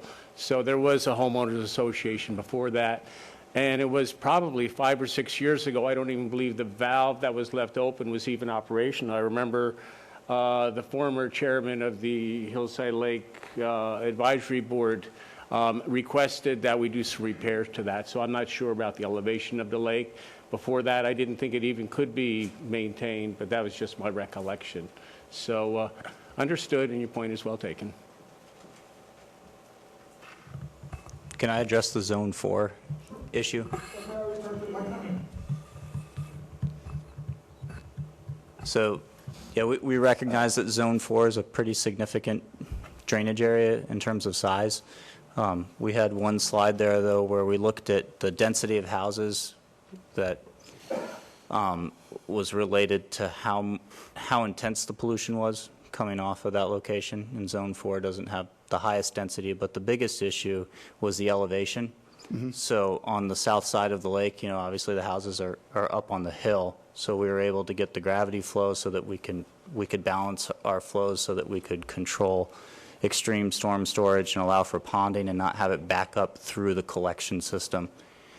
in order to do that in Zone 4, we had to set the treatment system within the lake down beneath the lake level so that when water came in and ponded, it didn't back up through the collection network, and that's why we didn't do Zone 4. There was a technical reason, and when we met with DEC, the challenges that they put in front of us for putting a treatment system within the lake itself made it prohibitive for selecting that location. I understand, and thank you for the explanation. I guess additionally, though, I want to emphasize those contributing factors that will remain until if and when there's a Phase 4 or a Phase 5. I mean, there's been claims of leaching septic systems. I know for a fact with the testing that the town has done that some coliform has been discovered in the the catch basins. It's an MS4 mandatory location. It is the town's obligation to find the source and correct it, because that is the town's stormwater conveyance system going into Hillside Lake. So furthermore, coming from that Zone 4, probably, was it when you guys were doing your survey and accounting for catch basins, I believe that may have been around 2011 or 2012? It was 2011. Okay. What still existed at that time that went through the wetlands that eventually go into the discharge at Zone 4 was a ravine that came down from West Sunset and onto West End Road. The town ultimately, about 2 years ago, piped that. But that was a huge contribution of sediment into Hillside Lake. Huge. I have pictures of it. I'd be glad to share them with you. I'm floored that it is asked of Hillside Lake to be responsible financially for residual taxation disproportionate to the rest of the town. It's town stormwater. You made that point. Understood. Okay, thanks again. And also, and I would just like to make the point that when we do drain the lake, which I think we will probably end up doing at some point, we will go in and remove the cubic yards of sediment that we have calculated out, I think, through the DEC. So we will be doing that also, just so that you're aware. Actually, that points me to a question I did want to ask. The sediment that is collected in these bottle cases that you kind of described them to, will that be measured? It can be measured. I mean, just to get a threshold, you know, for Mr. Hickman's probably curiosity and all of ours, because it's been So what we recommend... debated, I'll say. Right, so... How much there is. So what we recommend is we include sampling ports so that you can put a sludge judge in there and you can record the depth of sediment in there. So that's something that you can do. You can monitor that periodically. Residents could do that. Okay. How deep are those boxes? I mean, I'm just curious. So the boxes themselves are about a foot deep, and they're like milk crates. Yeah, and like I said, there's a clean out so that you can drop a sludge judge in there to see. Okay, that would be good to get an idea. And the other thing that we do is that silt bag that we showed you, which is like the giant tea bag that you pump it through. You can then weigh the sediment that you've collected. And because sediment takes all sorts of different forms, right? Sediment could, if it's coming off of a dairy farm, it could be organic, right? Because it's manure. And sediment could be sand from the roads. It could be, you know... Dissolved salt. Asphalt. But let me just ask you, but sediment can come off a yard too, correct? Sediment can come off a yard. It can come off a roof. It can even be deposited from the sky with dust, you know. It happens. Sediment. But yeah, there's all sorts of different, but you can weigh it and then you can also measure it. And that's something that we encourage, you know, with the Village of Wappingers Falls, that's one of their requirements is to go out there. Now, whether or not they actually do it, I don't. Because it's, you know, because this is publicly funded, there will be certainly a requirement as part of the agreement with the state and other funding agencies, whether they're federal or different program streams, that we demonstrate the veracity of the technology. Of course, the town wants to see the result of their investment. Sure. We want, as a consulting business, to be able to demonstrate that what we're doing is actually valuable and workable. So more than, as much as you, we want to see the results and testing. And it will be probably required by the state that it be tested on a regular basis. What we're basing our assumptions on are other similar systems that have been built in other places by our group and by others. So we have a pretty good handle on what if it's built as it will be designed to be, it should remove about 95% of the sediment, and we want to prove that. Okay. The proposed zones, I believe it's 6 through 10, for treatment, is that accurate? I believe that's right, yeah. Yeah.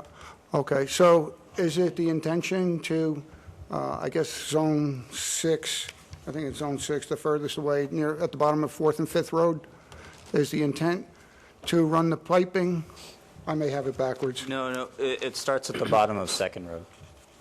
Bottom of 2nd Road? Yeah, and the intent there Then is... comes at the bottom of 2nd Road, a new culvert needs to be installed to send that storm flow west.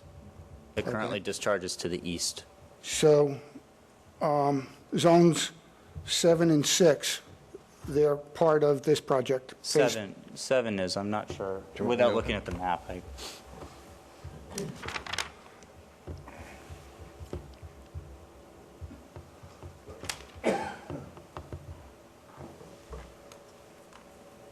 Previously, everything from 2nd Road to the east went to a second treatment location, which was on the island, which... Oh, so that's not going to, I realize the island isn't going to happen, but... We can't do the island, and then given the grades to the east there, we can't redirect the Okay, flow. you kind of answered my question, because I know it takes a dip there. Yeah. And so the areas of, and those are big contributors. Again, you can go look at those catch basins right now and see how jammed up they are, right now.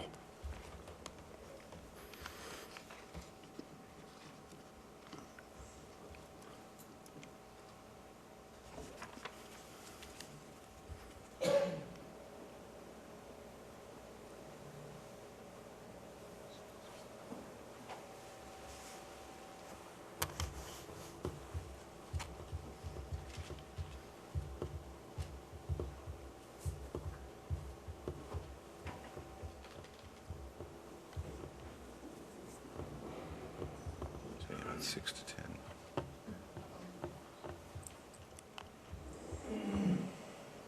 Right, so...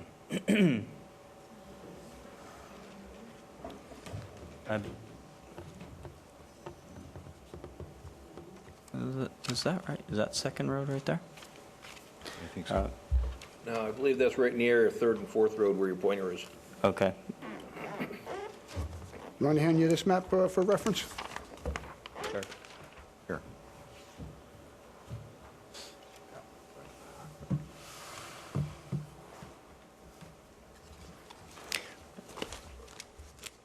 Right, so we have it mapped as conservatively, it's 8, 9, and 10 that are going over to the treatment area. Okay. And we need to verify, and once again, we're going to get topo survey so that we can see exactly what out of Zone 7. What we have is mapped as Zone 7 that we did from our GPS survey. Okay. You know. Okay.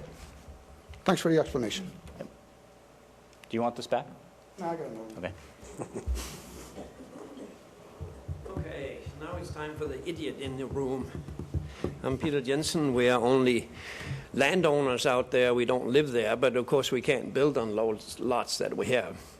I've been to 7,200 food factories in the United States and Canada, looking at microbes of all kinds you ever heard of, and molecules in any food and drink and medicine you ever heard of.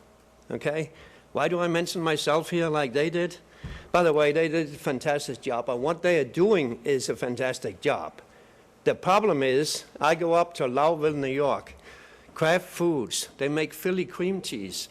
And I come up there and they say, Peter, the cheese is running out of the bag. You know, the silver aluminum thing. When it's running out of there, what do? You put it in a cardboard box, each one. Some people would. This is what we're doing here now. No, Peter. Tell me what's wrong with the enzymes that we are feeding into the milk so we make the cheese properly so it doesn't run out. So my $1 million question, or $2 million question is, why don't we fix the problem first, where all the shit comes from in plain English? The septic systems. That's it. And then they can later come in and they can start now. There's nothing wrong with that. You know, you can start now cleaning the lake. But you know for sure you're going to have a future job until you get older than me, because they're going to keep running the shit out in the lake. Thank you very much. So I would agree to a certain extent, except that the nutrients are not just coming from the septic systems. There are nutrients that are coming off with the stormwater, and there's also, you know, some of the samples that were done that showed the bacteria in catch basins.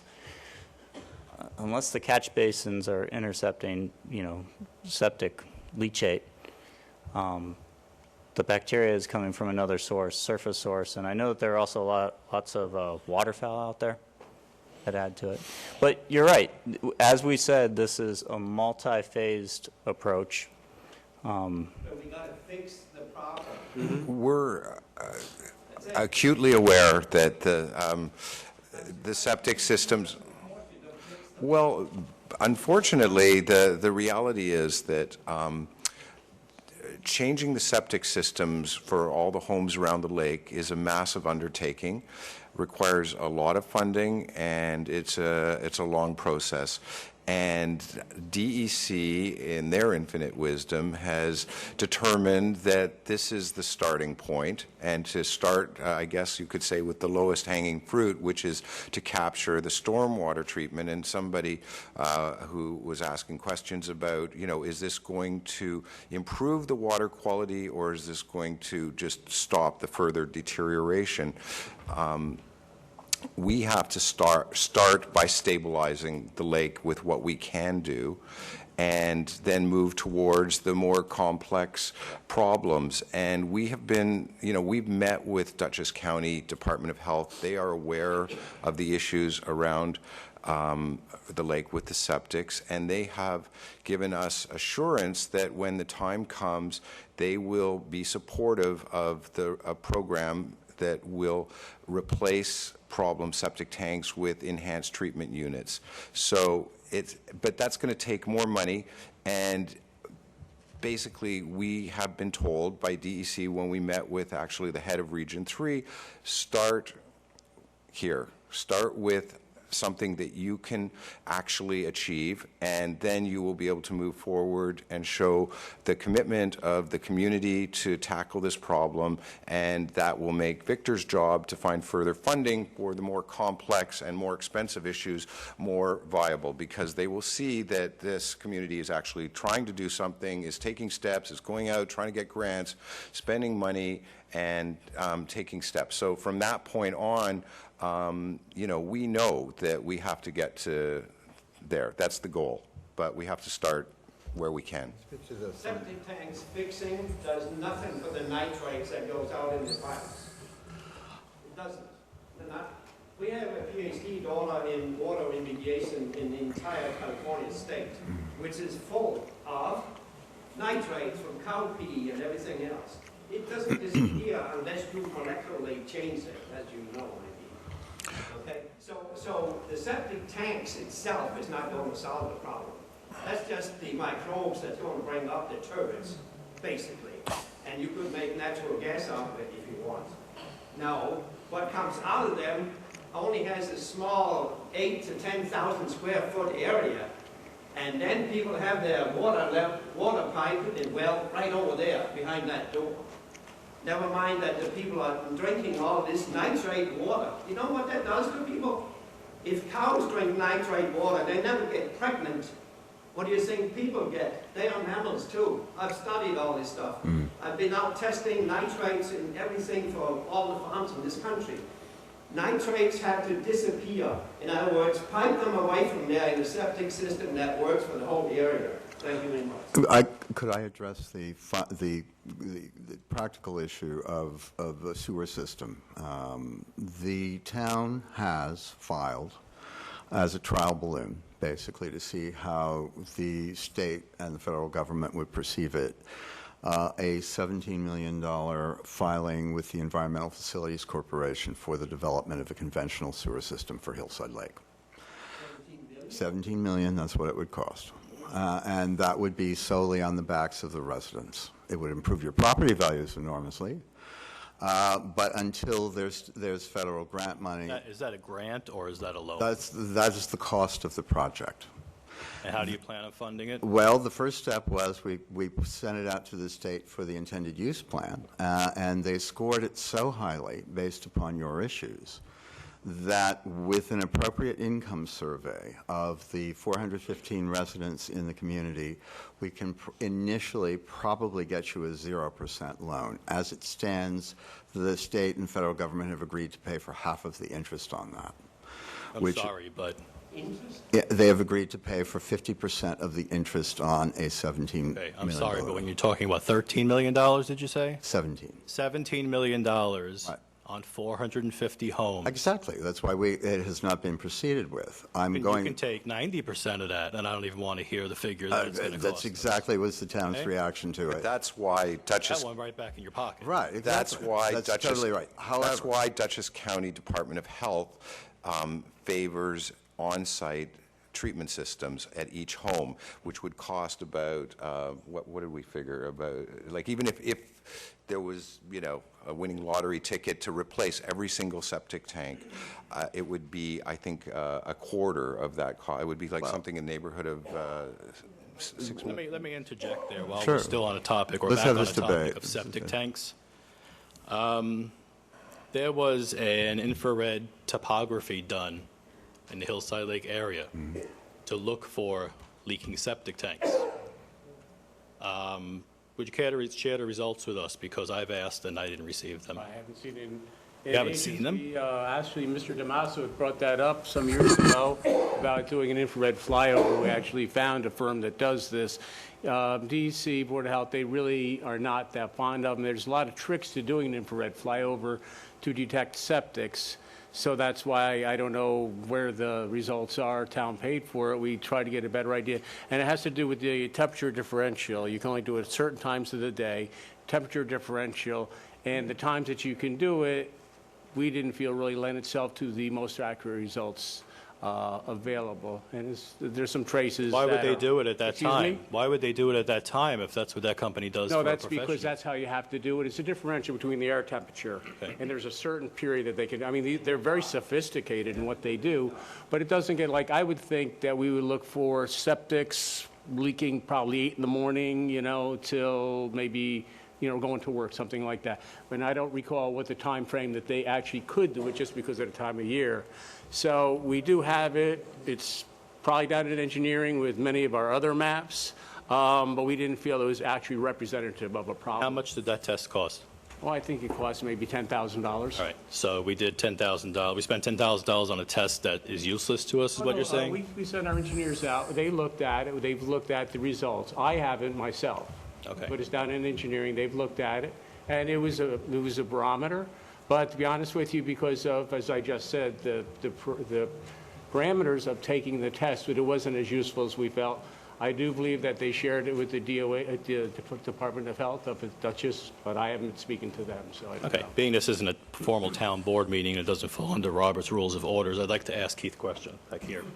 Keith, you reviewed those. I did. You reviewed the results with Scott Bryan, I believe, correct? With John Metzger. With John Metzger. And what was the conclusion? Inconclusive. Yeah. It was done in March of 2015. And coupled up with the local dye testing that was done, inconclusive. There were no results, no positive results of the dye testing done by the Dutchess County Department of Health. So as far as us talking about septics leaking and being a main problem in the lake, we have no basis to go on other than an assumption. Let's call a spade a spade. I know Stephen likes to use that terminology at the last meeting, so we have no factual evidence that there is septic leaching. Well, into I Hillside think Lake. And if each one of those houses around the lake were leaching into a 26-acre lake, they would have to be wide open, and I don't even know how much of a damage that would do to it, to really cause the problem that's going on in that lake. Well, I think what you need to consider is that a house with a septic tank has a disposal field in the yard there. Leach field, yes. A leach field. Right. The septic tank's primary purpose is to settle out solids. Right, so the leach field filters through the ground. I understand the concept. Theoretically, the leach field is supposed to, if it has proper separation between the bottom of the trench and your seasonal high groundwater, it's supposed to, quote-unquote, treat your wastewater. And when they say treat, it's supposed to break down the bacteria, viruses, and pathogens in that 3 feet of separation. The nutrients that we're talking about, there's no way for the nutrients to be removed. Phosphorus is a physical adsorption process. It will stick to something. There's only so much, surface area for soil particles for phosphorus to stick to. The nitrogen coming out of your septic tank is in the form of ammonia. Mm-hmm. The way that you get nitrogen out of wastewater is there's an aerobic process to convert ammonia to nitrate, and then there is an anaerobic process to convert nitrate to N2 gas. In order for that to happen, you have to have a sufficient amount of carbon for that to happen. The carbon gets consumed in the first part of the wastewater treatment process, so that nitrate that this gentleman referenced over there stays in the groundwater. Where does the groundwater travel? It goes into the yard, it trickles down, it finds an aquifer. It goes into the East Fishkill stormwater conveyance system. No, it doesn't go into the conveyance system is here. And I can't say that none of it is going into your culverts, right? But you would have to have culverts that are saturated in groundwater, and then they have to be leaking so that you have groundwater intrusion. Either way, if you have groundwater intrusion going into your culverts are going into your lake. If they're not, the effluent from your septic system is going down through the ground. The nitrates are still there. They ultimately coalesce with the water that's feeding your lake. Mm-hmm. And I believe we're on the same page. It'll accumulate there. I there. think we can agree that leaking septic tanks is not the main problem that is killing Hillside Lake.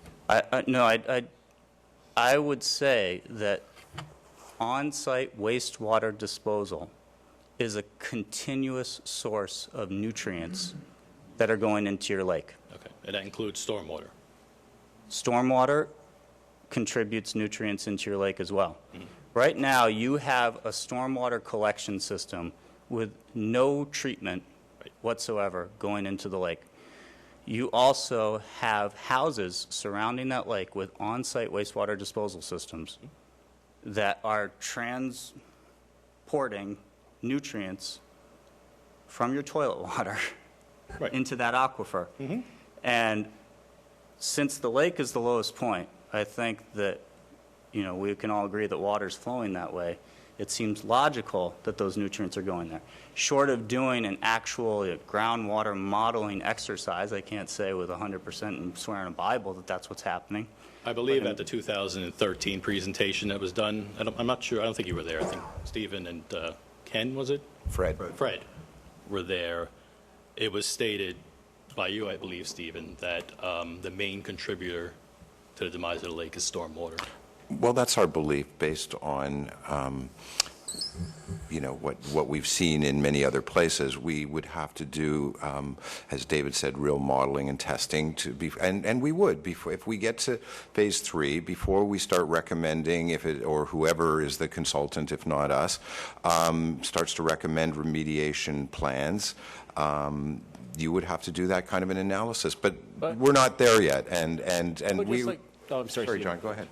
I was just going to say, but David, you and the gentleman make a good point, and I know that the stormwater conveyance system contributes to the issues of Hillside Lake, but I have to say you make a very good point that your septic, as many of the septics do, go down to the aquifer. That's just what they do. And I don't know about elevations of septic systems and stormwater conveyance systems, but I don't think there's typically a connection between the two unless there's a leak or something like that. So- No, your septic system is underground. Your stormwater is collecting surface water. So, I mean, And- it's something that I think should be recognized, could be a contributor. Now, if stormwater can add to the movement within your leach flow fields, rate right? into- Because if your roof is draining right onto your leach field, that water is going to You just percolate flooded your down. leach field. Right. Yeah. Yeah, and so this gets to the point that, okay, we're looking at a solution down by the lake, but there are also things that you as residents can do at each individual house to minimize your personal contribution to the lake. And this is, Be responsible for their septic systems, too. it's an overall awareness, Good point. saying, hey, I am aware that everything that comes off of my property is linked to where it's draining here in the lake. So am I properly maintaining my septic system? Leaking septic tanks are obviously worse than watertight septic tanks. Septic tanks that don't get pumped with a regular frequency are worse than ones, or worse than ones that do. Right. Yeah. Right. So, I I mean, just you wanna get, say, you get I the mean, point. I commend you and your team for everything you've put into this. I agree, this is a great project. I'm not trying to stop it from moving forward at all. I have some questions, very obviously. Sure. And it's good. I mean, I think it's really important. I think it's Yeah. great that we have a full room full of people. I mean, sure, you live there, it's your home, but I think it's great. We want people in the community to be involved. We want you to be on board with what we think is good science, what the state thinks is good science, and we want your feedback and we want your support. And the only way that we will be successful in treating this lake and bringing it back to health is if everybody has a commitment to the process.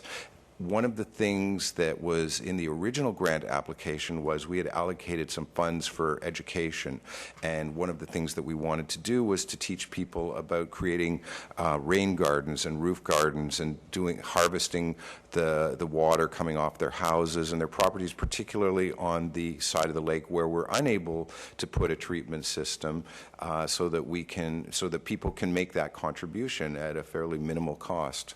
And I think that people, when they see what's going on, and they will hopefully want to be part of it and take those kinds of steps at their own homes that will help. And I don't want to speak for people in the room, I'll speak only for myself, but I'm sure many would agree. We would like transparency. Absolutely. We want to know what's going on, not just dumped on us. Right. With that said, I just have two questions. Brief question. My first question is, in 2013, the plan you had covered 52% of stormwater coming into the, you were filtering 52% of the stormwater coming in. Now we're down to 25%. Why is that changed? Availability of land. It's the access to the island. We weren't able to It's get what it. he was talking Right. about then, as far I as. mean- But like I said, the goal with the circulation system is to meet the same performance requirements that we had previously for nitrogen and phosphorus removal. In other words, we're hoping, well, the plan is to achieve the same end objective in terms of removal by doing the recirculation as opposed to putting another larger installation. I mean, we think that we probably could get a system approved on that island, but it would be an arduous path. And we'd rather not fight that fight. We'd rather start with something that we know we can get approved. And we're not interfering with water bodies. We're not interfering with natural wetlands and the usual things that set up red flags at the regulatory agencies. Private property. We want to get at this year if we Secure can. the property, though, and you have Yeah. to secure an easement this is across it. private There are property a multitude of challenges to get to that. Okay. And so, Thank you very much. My last question is for the audience. I was just wondering, is there anybody in here who's okay with this additional tax that they're proposing to us? Out of curiosity. We're not proposing anything. Here that's okay with the additional tax levy that's being put on Hillside Lake? That's a premature question. Potential. It's a premature question. Well, if it's $40 a year, it'll make the lake look nice. I'll write a check right now. Can improve the lake. I give you I'll write a check right now. I'm good.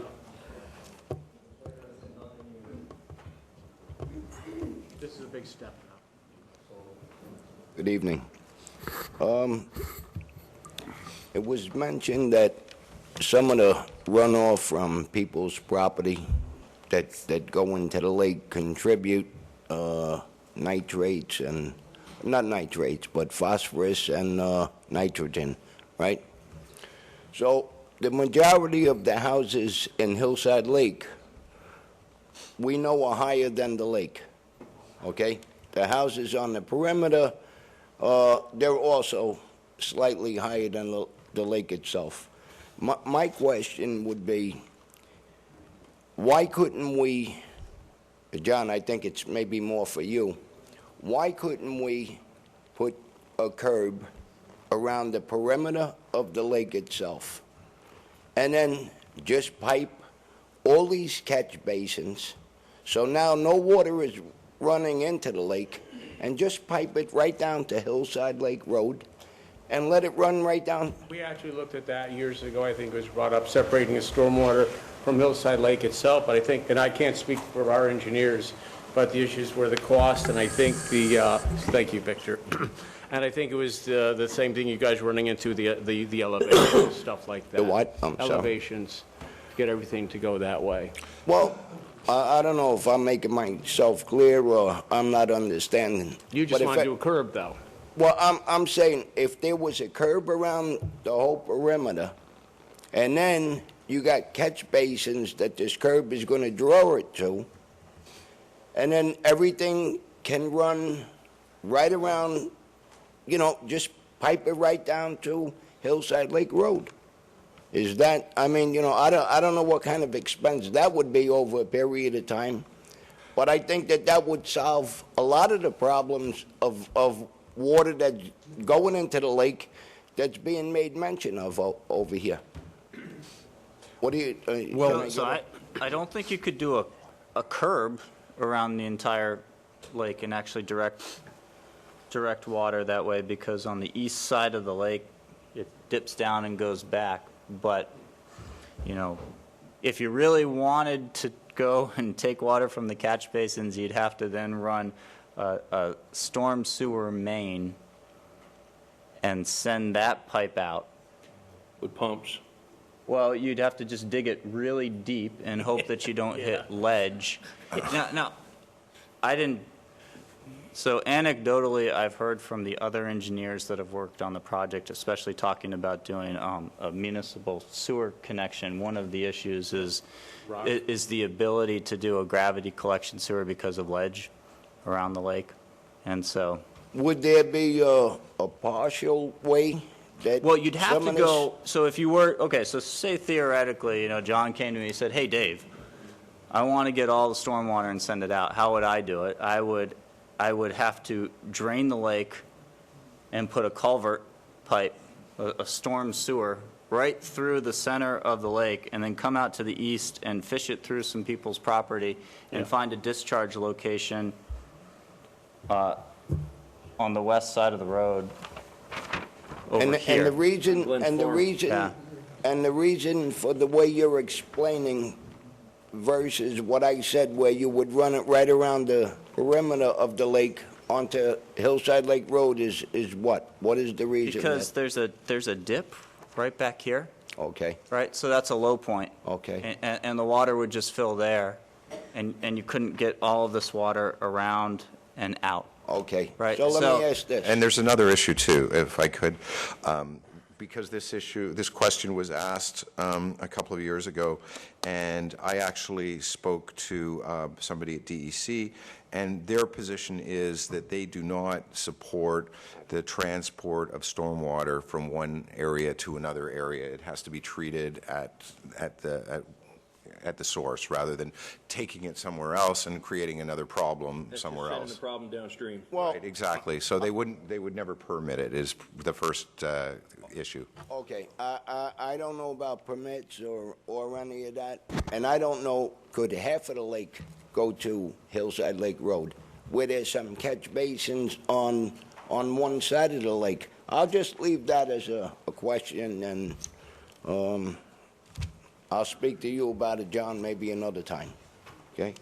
I would just say, too, that hypothetically speaking, with the size of the culverts that are there right now, because you have to think about, if you wanted to pipe all of your stormwater, so you have stormwater flows from a water quality storm event, which is 1 inch of rainfall, up to, a 100-year storm. These are significant volumes of water. And so to send a storm main from the east side all the way over to the west side across the road, I'm going to venture a guess that it's going to be significantly higher than the number that we have right now. By the for time sure. you got to the other side of All Hillside right. Lake Road, you Yeah. got to have this 8-foot diameter pipe. Right. See what else I got. Do you guys see any results, or would we be able to see any results from, other than these pictures, at Wappingers, before and after water quality, or what's changed over there for the better? Well, Wappingers the lake is at the bottom end of a 220 square mile watershed. It goes all the way up to Pine Plains. It's a vast area that's feeding into that creek.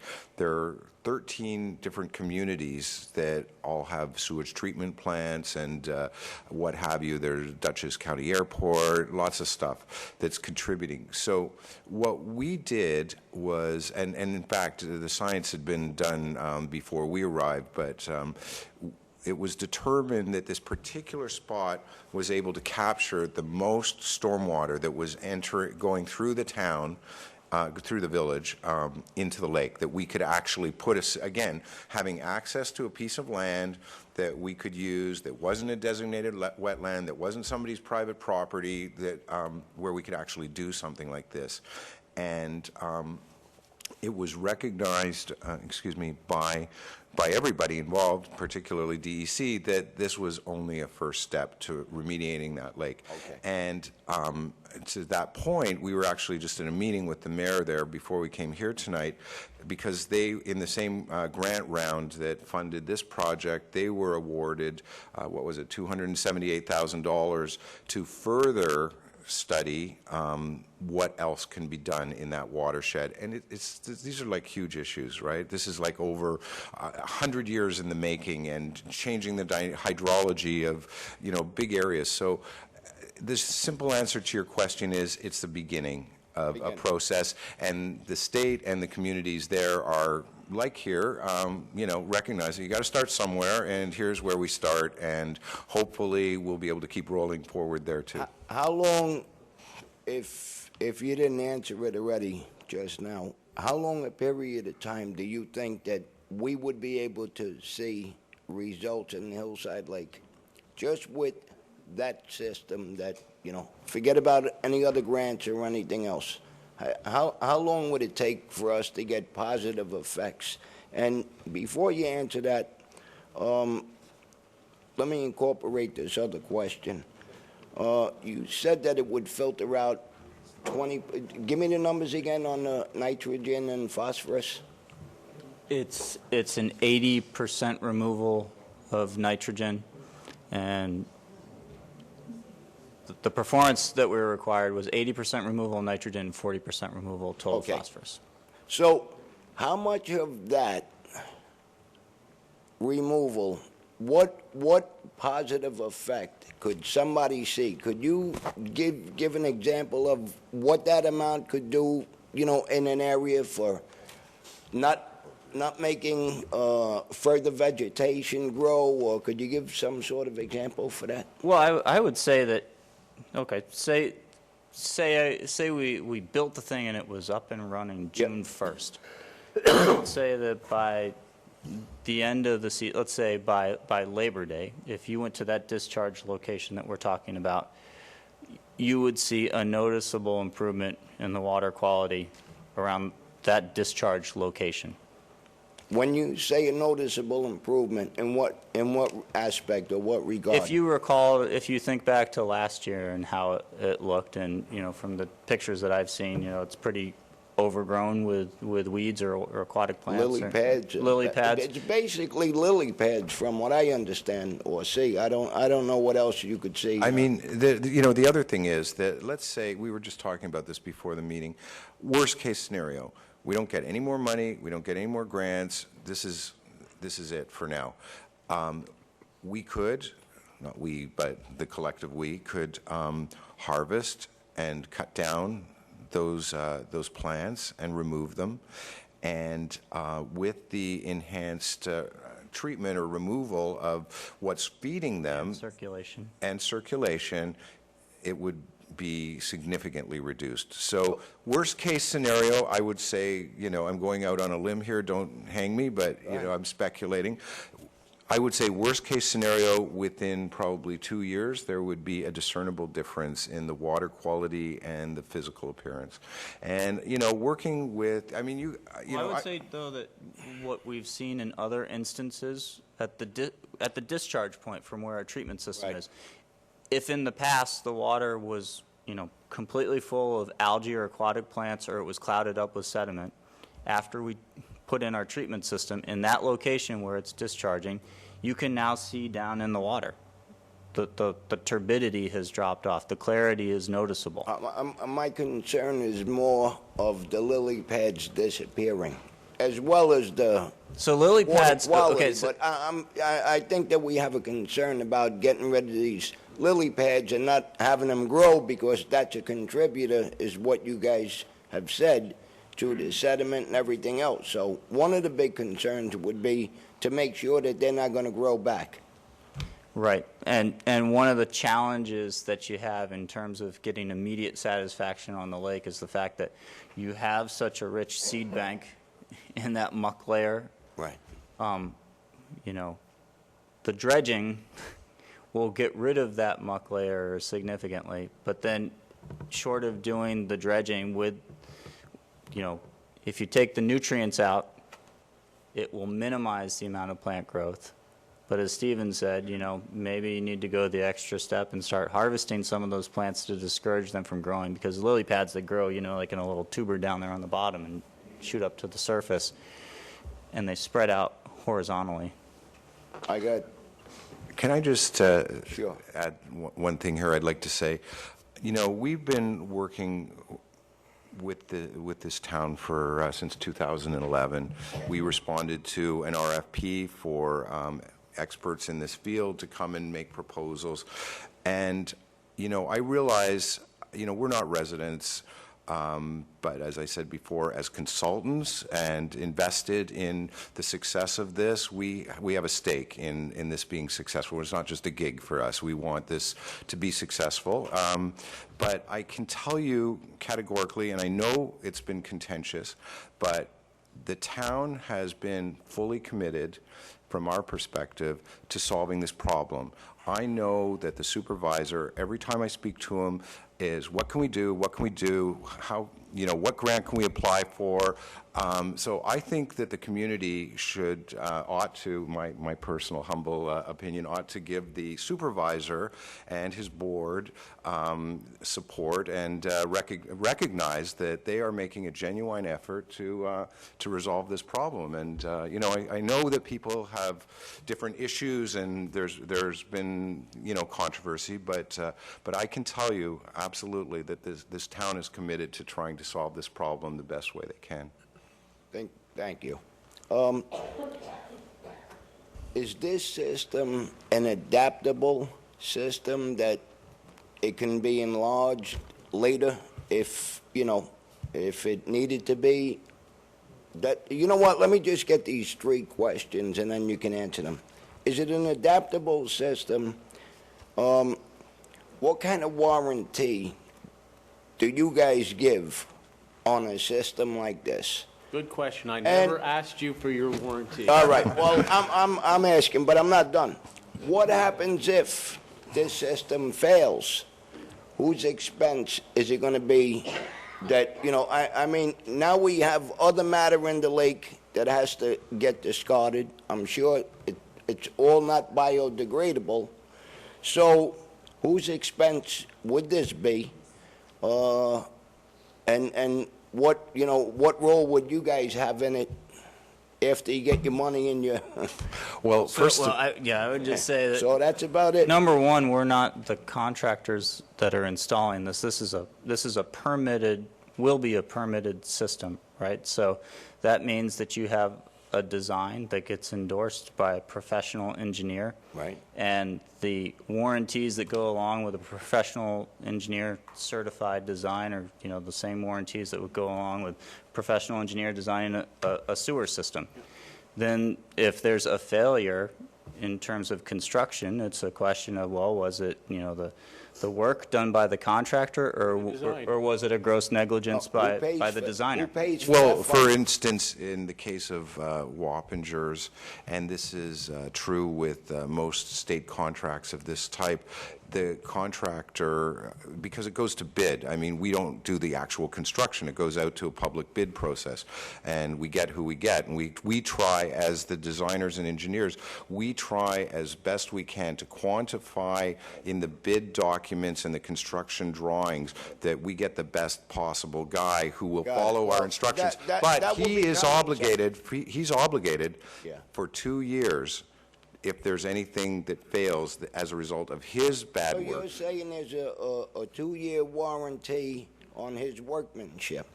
Right, and some components of it longer. Okay. But Potentially. This all comes down to, these are contract issues when it goes out to bid. You All right. can't say Well, that there's they a need to 2-year be warranty. addressed. I mean, I'm just saying in Wappingers, there was a 2-year warranty. Well, that's a big factor for me anyway. And the other thing is, you know, you get somebody with some LLC, they're gone tomorrow. What do? Or, you know, we're stuck. And now we got matter in the lake. Maybe, I'm just saying, if the system fails, we got matter in the lake that's going to contaminate this lake even more so. What matter is in the lake that's Well, I going to don't know. contaminate Didn't you more say so? that there was some sort of rubberized base, or did I misunderstand that? No, when you construct the gravel wetland filter, you put a liner in there. Yes. It's a rubber liner, but that's not in the lake. We're outside of the lake. And the rubber liner, it's a pond liner, you know, and it's meant to... Okay. In any event, I wouldn't want to be stuck with something that, you know, is either going to be degrade the lake any further or That's at our understood, expense and that's... to get it out. So, John, I would ask that would be something, John, that you keep in mind as we're going forward with this. And to their point, Bob, we do a lot of projects, as the engineers say, and we consider all guarantees of workmanship and all that with all the projects we do. All right, but you mentioned before you didn't ask about the warranty, so... Yes. I actually can speak to that a little bit. Technically, at this point, the town is already partnering with both the federal and state governments on funding for this project. And as full cash partners in this, they have some oversight and some recourse weight that they can bring to this process. I mean, technically, we're asking every taxpayer in America to support your issue. Obviously, on a very minute scale, but that's the threshold we're meeting with this. And one other thing, would you say that this is aesthetically pleasing to look at? I mean, I didn't really get a good look at how it's. I have been through Wappingers. I don't want to say I don't like what I see there aesthetically. I don't know if it would be any different over here. I can send you this some aesthetically pleasing looking? I can send you some pictures of systems that we've done that are really aesthetically pleasing. You know, but it all comes with a price tag. I mean, we've done ones with curved walls and Corten steel, you know, scuppers, and you know. So what you have proposed for us, can you give us a picture? As we move through the design process, I believe you'll have access to what we're showing, and you can comment on the aesthetics. Okay. And you know, it's as a designer, the lily pads are ugly, but I certainly wouldn't want to see a monstrosity that's even uglier than those. You know. Thank you. One big question: how many percent of the water in Wappingers Lake are you doing? It's as he said, Wappinger's Lake receives, 220 square miles is the water. How much of the water are you treating here? It's an incredibly small percent of Wappinger's Lake. It is, however, it is everything that goes through across the topography of the village. Right, the village of It's treating what's coming through the village, which has the highest concentration of sediment entering the lake. So in terms of the overall watershed, it's probably about 3%. But in terms of the impact on the lake, it's much more significant. It's capturing everything that's coming from Route 9 down in a swale through to the lake. You finished? All right. Hi, my name is Mary Ellen. I wanted to ask, what is the time frame, meaning the construction time frame, for you to start the project? Like, when does it start? How long does it take to build the project that you're proposing tonight? Well, let me preface my answer by saying it's somewhat. The whole time frame is somewhat driven by the permitting process, which we are now entering. And our hope is to be able to build this year. When we built Wappingers Falls, we started in mid-July, and we were finished substantial construction by early September. So it's really a 6 to 8 week period where there is excavation and crews and disturbance. And then after that, there would probably be another month of aesthetics and planting and finishing and fencing and things like that. Oh, okay, thank you. I don't know if this question was answered through some of your statements, but what is the lifetime of the system? Do you want to answer that? Sure. So if it's maintained properly, the gravel wetland filter should last for a long time, 50 plus years or more. The failure mechanism in these systems is if they get clogged full of sediment, right? And so the flushing mechanism that we have in there, it's in there so you don't have to go in and dig it out.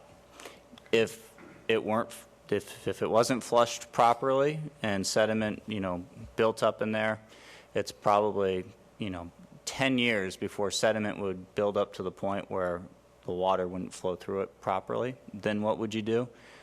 You'd go in with an excavator and you'd dig out the stone and rebuild it. Rebuild it? Yeah. But if you flush the sediment out the way that you're supposed to, that media doesn't get clogged and it can just keep on going. So what would the recommended cleaning out system?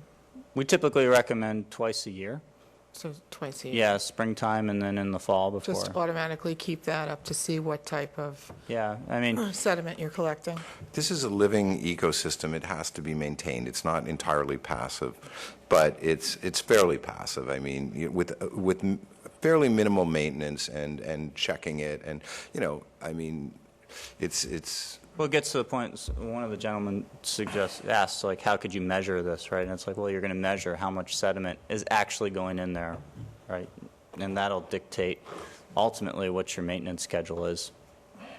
But, usually twice a year is what we recommend. Okay, and then you also talked about abandoning the fact that you were going to use, in the last presentation, that you were going to use the island, which would have probably filtered a lot more of the lake. I think, right? It was about an equal drainage area, so we've cut the drainage area in half, but with the recirculation, we're meeting the same. The metric that was held before was total suspended solids removal, nitrogen removal, and phosphorus removal. Okay. And so the nitrogen and phosphorus and the total suspended solids to a certain extent are accounted for by recirculating the lake water back through the filter. Okay. The reason I asked that question is because we also have the property that is where the clubhouse used to be up in Hillside Lake.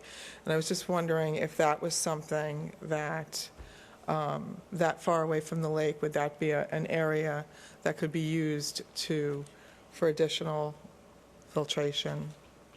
It's a potential. I don't know where the clubhouse was, but, it's something. It's on the north side. On the north side? Which is not that far from the lake. It's feet from the lake, actually. Mhm. There's one row of houses, and then, So like I said, when we looked at the north side of the lake, one of the concerns that we had was that the way that these filters work is that water comes in, it temporarily ponds, and then it drains back down. And in our previous analysis, when we looked at the northern part of the lake, when we ponded, it was backing up into the drainage network, right? And if you have standing water in your storm drainage network, then you can get sediment that settles out there.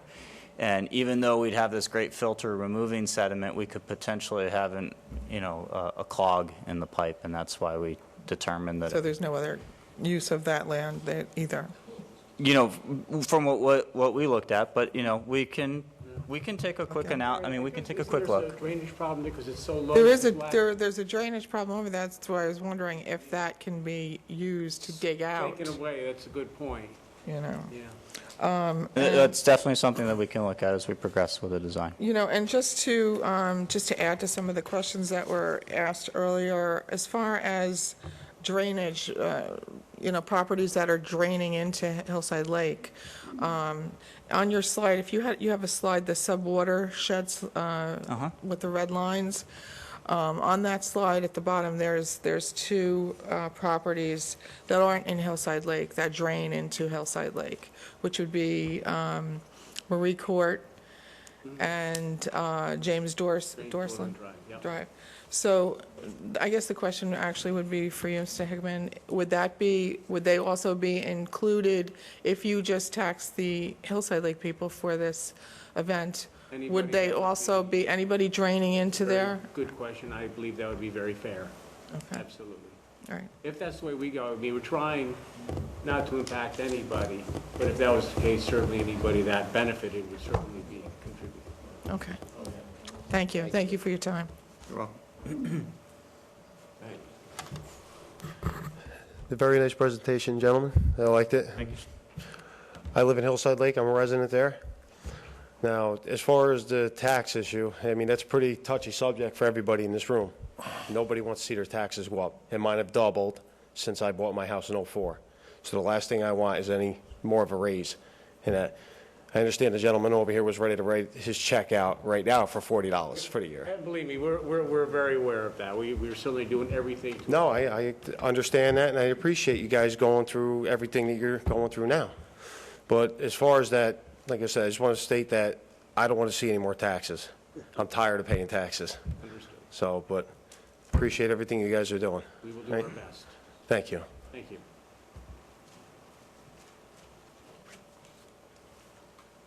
My name is Tracy, and I'm new to this. This is my first information meeting on this. I was dealing with cancer for a while, so I've not been up on this. You kept saying the discharge area, and I think it goes to your question with the lily pods. The discharge area is a small part of the lake that you're actually cleaning, right? That's the only part where the water is going to be really clean. There's not going to be any lily pads growing. The rest of the lake is still going to look dirty and unfiltered, and you're still going to have growth. Is that accurate? No. It's a yes or a no? No. No. No, it's not. No, definitely not. No, so part of why we have the airlift recirculation is you're drawing water. Okay, so if our treatment system is here, right, and then we have a pipe that goes all the way over on the other side that in between storm events is going to suck water from over here and send it into this filter system. Okay. So that way we're creating a flow from one side, the far west side of the lake, back to the far east side of the lake. I'm on the north side. I live on North Mission. So you're on the... So I don't really see the lake unless I have to drive to it.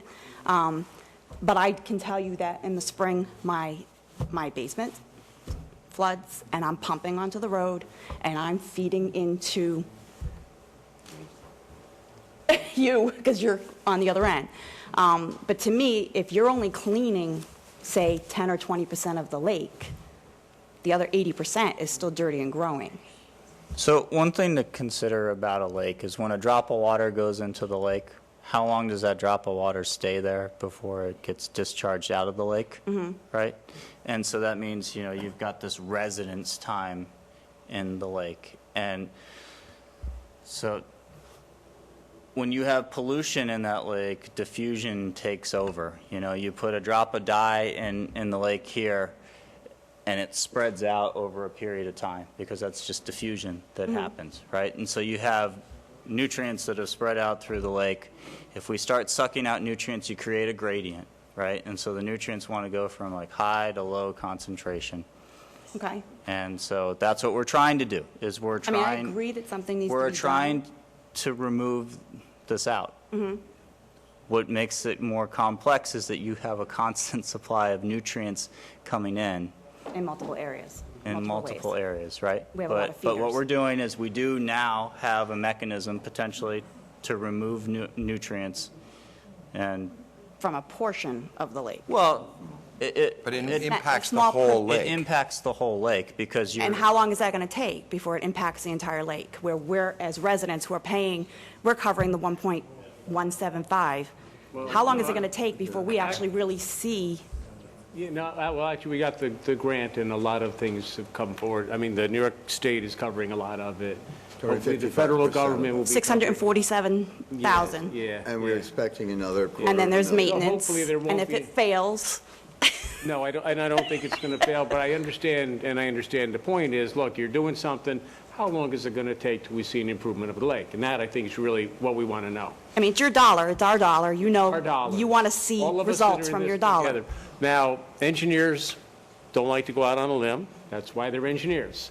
But we would certainly, and Stephen, we've talked about other things to do to clean out the lily pads and stuff like that.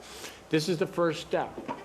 But obviously, we understand the lily pads is a big concern, and I don't think until something happens with them, and that may be a harvesting project or something along the way, or if we drain the lake, or do we drain the lake to put in the airlift? No. If you were to drain the lake to put it in the airlift, then maybe on the way back, you could actually bring a little tractor with some stuff and pull out some of the other, you know. Who knows what could happen during construction in those darn lily pads? And with a harvesting, that's an additional cost. We have looked at harvesting in the past. Back in 2010, we met with a company from New Jersey, and he looked at harvesting. That's Okay. what the guy does. And you had actually done harvesting, you didn't, but back in the 80s, I believe. No, I they wouldn't have done it in the started 80s either. that. It was actually seen back then that there was a need to it. So maybe there is a maintenance thing we need to look at. But this is a first step, and I agree with you. We'll all be glad to see when the lily pads are gone. So how long of a time frame are we talking about before we can actually really see something with the other 80% of the They're lake? engineers. You know, Told you that. it all depends on what you're looking to They see. have science behind them. I know. You know, one thing's for sure is that if you don't do anything, It's going to get worse. it'll get worse. Correct. So Well, let's start with a half a loaf, and then we'll get the other half, okay? Okay, but based on history, okay, Wappingers is relatively new. Where is there another community that this has happened, Mm-hmm. and how long did it take for that community to actually really see The- results?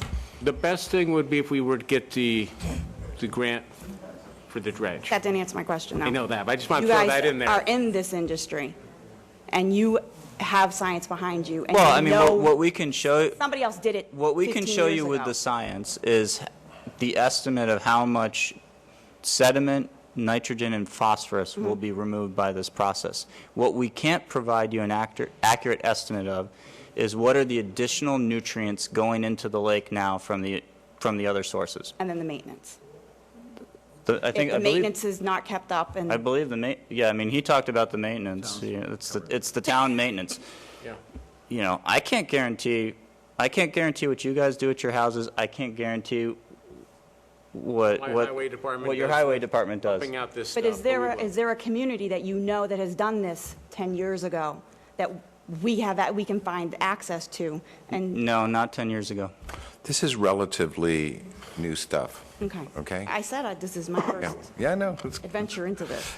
So one thing, so the gravel wetlands, I think Stephen mentioned it before, but there's this group called the Center for Watershed Protection. Almost They're- like a French drain. Well, the Center for Watershed Protection is based out of Maryland, and they formed the basis for 38 out of the 50 states' stormwater rules. Okay. And in their stormwater rules, they have a bunch of different technologies that you can use to treat stormwater. The gravel wetland filter is one technology in there. Gravel wetland filters are based off of a wastewater technology that started over 50 years ago in France for treating wastewater, right? So the gravel wetland filter has been around forever. What's happened is we looked at it and we said, yeah, gravel wetland filters that go in, they clog after 10 years because they're full of sediment. And then what do? You go in with an excavator and you dig it out and you rebuild it. And we said that's not a sustainable solution. And your sediment that has all the nutrients is still in the filter, and it's just sitting there leaching it out every time water flows through there. So we said, well, let's figure out a way to stir that up and get the sediment out. So we know that you can have a net export of the sediment that has nutrients out of your stormwater filter and out of your watershed. And so we can quantify that amount.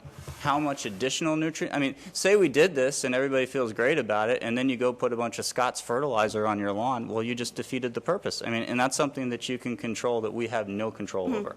Being whatsoever. sustainable in your own property. Yeah. Okay. So- And I like the solar idea. Yeah, I like the solar idea as well.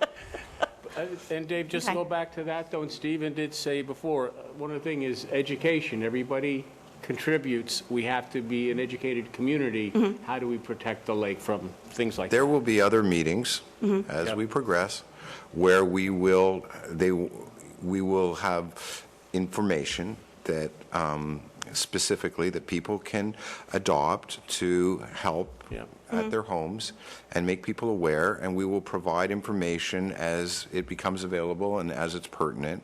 And we'll, rather than have information going... That can be linked on our town website. Yeah, everything will go through the town website. I think that's the best way. Okay. And as we have more information on this process and other, technologies that have credibility and that we're working on or proposing, we'll bring it forward. Okay. And I think it's important, too, that even though we said that this has been approved by the DEC, the specific project details have not been completely approved by the DEC, so that means that we will be It's still a work in required to provide, technical supporting calculations to support our claims The for science performance, behind it. right? So it's not just a blank slate and we say, hey, it's going to be Yeah, it's not 1,000 just like square feet. somebody in Albany is sitting cutting a check for, that's a good idea, let's give them some money.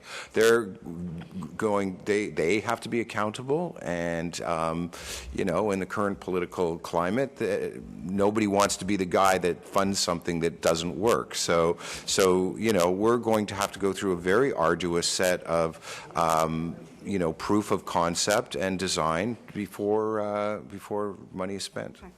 Well, I thank you for your time. I thank the Hillside Lake Community Board. When I first moved in, it was null and void, so I appreciate the people who are doing it again for our community.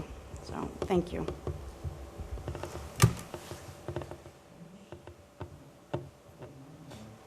Good evening. Thank you for your presentation. As a 30-plus year owner of the lake, I'm glad to see we've moved this far ahead. And my question to you guys is, what is the next steps? Is this an information meeting? Is this a done deal?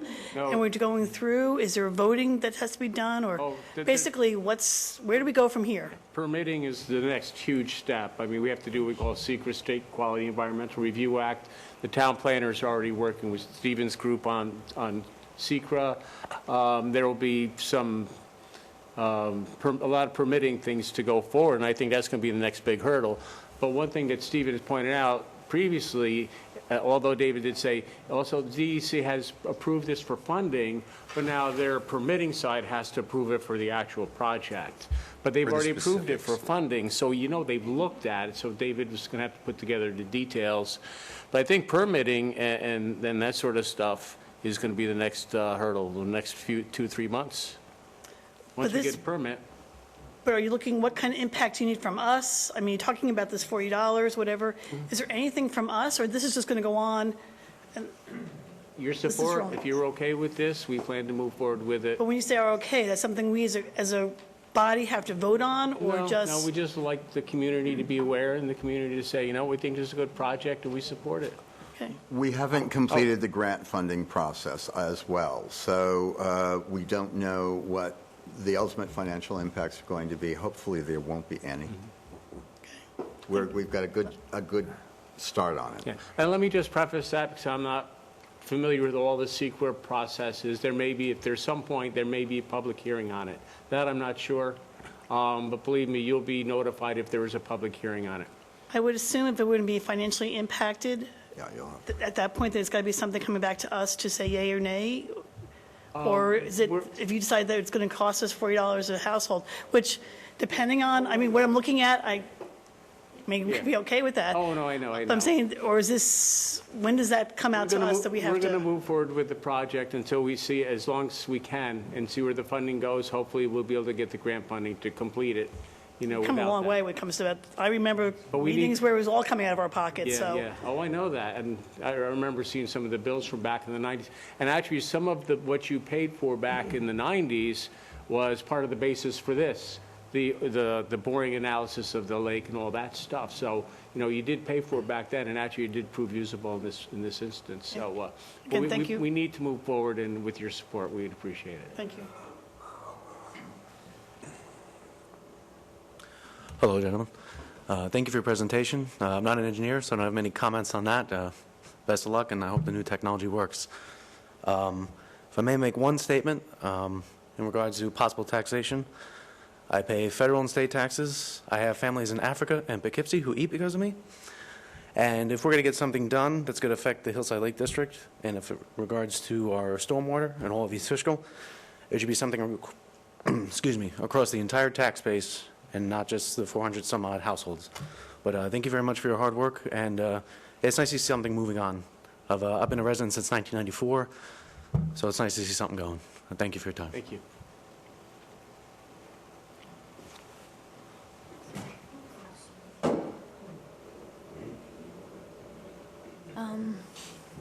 I too am ecstatic that this is finally starting, but as someone who does not live on the south side of the lake, I hope that the eventual goal before dredging would be to treat 100% of the stormwater before we dredge the lake, because once the lake is dredged, if the stormwater and sediment continues to go into the lake, will it not fill up again?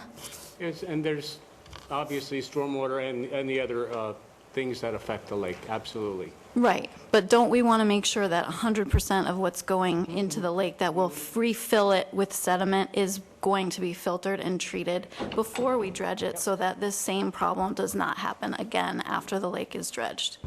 Okay, so that is the goal. So the lake is not going to be dredged just after this 25% is treated. We would like to do it concurrently, because the lake dredging is going to take a couple of years. So it's not something we'd like to wait for.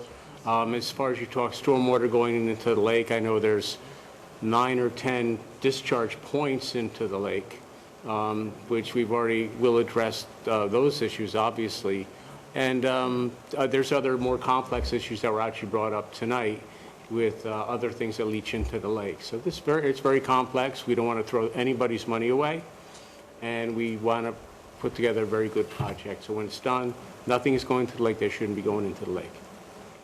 And Can I just say something about the dredging? And I'm not contracted to do the dredging, but we design and we build a lot of ponds for people, and swimming ponds, right? And so when a pond and a lake, they can actually handle a certain amount of pollution going into it. They can handle nutrients. If a lake is done correctly so that you have deep zones where solids can collect, but light can't get down there to actually grow submerged vegetation, the solids can collect and they'll just degrade on themselves and they become part of like the whole food chain. So I think that when they go to dredge the lake, there should be a plan to really look at the subsurface topography within the lake so that it can be a healthier, more robust water body that, you know, even though we don't necessarily have stormwater treatment on the north side, it can still handle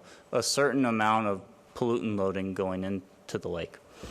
And David, that's a very good point, because one of the things through everything I've seen, it's always been the depth of the lake. Right. Because sunlight reaches the bottom and allows the plants to grow, I believe. Right, so when we build trout ponds for people, we make sure that the trout pond is, you know, has a deepest point that's about 14 feet deep. Number one, the water stays cooler down there, but number two, you don't get light going down there, and light is actually, it sunburns trout, right? So it prevents that water body from filling in. And we've successfully done this with other stormwater ponds too, where, you know, as an engineer, I go and look at the stormwater regulations and I say, I need X amount of volume in there, right? Well, you can get that volume in a 4-foot depth, but sediment's going to come in and ultimately it's going to build up and be like Hillside Lake and have emergence coming in. But there are stormwater ponds that we've done where we've made them 10 feet deep, and, you know, we have a ring of vegetation around the edge that is intentional to filter things out, and they don't fill up and you know, fill full of sediment. So, you know, I think that there's a plan that when this moves forward to dredging, you don't just dredge it down to 6 feet and call it a day and make it a uniform depth. You say, hey, this is a discharge point coming out here. What we need is a little delta that's like a plateau for sediment, and then we need it to drop off. Or we need to have an area there where we can get, you know, a backhoe in and muck it out. You know, so it's just a plan so that, you know, you're going to spend a significant amount of money on dredging. You know, you can spend a little bit of time thinking about how are we going to do this so that it protects the resource and it's not going to fill full of sediment. Because once again, even though we have an estimate for how much sediment's going in there, you have sand that you put on your roads, but in terms of your watershed, you really don't have a lot of total suspended solids coming off. The solids that are filling up your lake, I'm convinced, are from the plants that are growing in there, more than the sediment. So. And is the ultimate goal to have it bathable water quality again? Because it was bathable, I guess, sometime before 2002. I don't know if it'd ever be, I mean, that's a Board of Health issue. I don't know if they would allow that to be. I'd like to see boats and fish. I don't know if it'd ever be swimmable again, but that's a Board of Health question. Well, but the Board of Health isn't going to restore it back to the way it was when it was bathable. But it was, even when it was bathable, was it bathable? I mean, we have to pass very stringent tests to allow people to swim at Red Wing, for instance. So I don't know what the criteria for making it bathable is. Well, can we have that as a goal since it or part of it used to be bathable? It seems like the town should restore it to the way it was before the town did this to make it unbathable. When did it become unbathable? Someone just said 2002. 2 years after Red Wing. Ah, there you go. Yes. Passed Board of Health in 1988 for bathing. We could take a look. I wouldn't rule that out. I would just say that I'm not from the Board of Health and I don't know what it would take to make it bathable. I just think it is the town's responsibility to restore it to the way it was before the town was supposed to maintain it, and this happened. Okay. Might open the door to a Parks and Recreation ground. Well, I know the Clean Water Act says that fishable and swimmable waters are classified the same, and it's based on a total coliform count of less than 235 colonies per 100 Look, mils. our goal is to restore it to full health, and you know, that's the goal. How long that takes and what is involved remains to be seen. This is just the starting point, but you know, as we, you know, all of us up here have said, we have to start somewhere. This is, you know, where the wisdom of our time suggests is the best place to start, and the regulatory agencies and the funding agencies concur. And we're going to, or whether it's somebody else after we're not involved, but I think the town is committed to, you know, doing whatever, following this process through. And as long as there's, I mean, you know, look, like everything else, it comes down to money. If there's funding available, you know, it'll happen, right? And I know that I've brought the issue of educational materials up for several years now at these meetings, and it was said that it was going to be sent out I haven't seen it being sent out. I still see my neighbors who are right on the lake with their little fertilizer signs that their lawns have been fertilized professionally, and that I see people dumping leaves in the fall in the lake. I see people doing all kinds of things that are probably illegal to do next to a lake. And these educational materials, you said, were part of the grant? No, it was something that we had specified in an earlier grant application as something that we felt was important. And I think as part of this process, we'll take a look at what kind of funding is available to include a public education process. But for sure, we can provide the town with recommendations, simple recommendations that people should be aware of and neighbors should watch out for, and certain obvious things and maybe things that people don't realize are contributing to the deterioration of the lake. Should be able to squeeze a sign out of the contractor. Yeah, I think with his 2-year maintenance warrant, with his 2-year warranty. Right. You need a warranty and a sign. Right. Yeah. There. We'll put it in that. We'll put it in the construction requirements that he has to put a sign up saying, "Do not, do not, do not." Now is the time to do it. Yeah, I mean, it's only getting worse, and the more years that we wait to send out these educational materials, it's only getting worse. And I think that's a really good idea, though, to make that public information. What I do have that I can provide is a list of homeowners' do's and don'ts for septic systems that you could post on your... I think we have it on the website, but if you'd like to, yeah, send us any information. I know we have a spot on our website for all that kind of stuff for MS4. Why don't you send me all your stuff? We'll put it right on the Hillside Lake. Sure. Property owners notification. Yeah, I think that'd be a good idea. And the suggestions of planting the gardens, like whatever Rain can gardens. go on the website, ideally, I think it should be mailed out, because I don't know if everyone has computers that live on the lake. And I don't know if everyone checks the website. So Okay.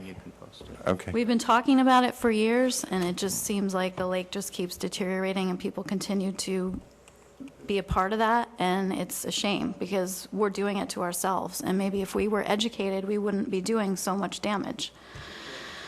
I also wanted to know about the time frame. Once the permitting, you said 2 or 3 months is the construction, then it has to go out to bid, obviously.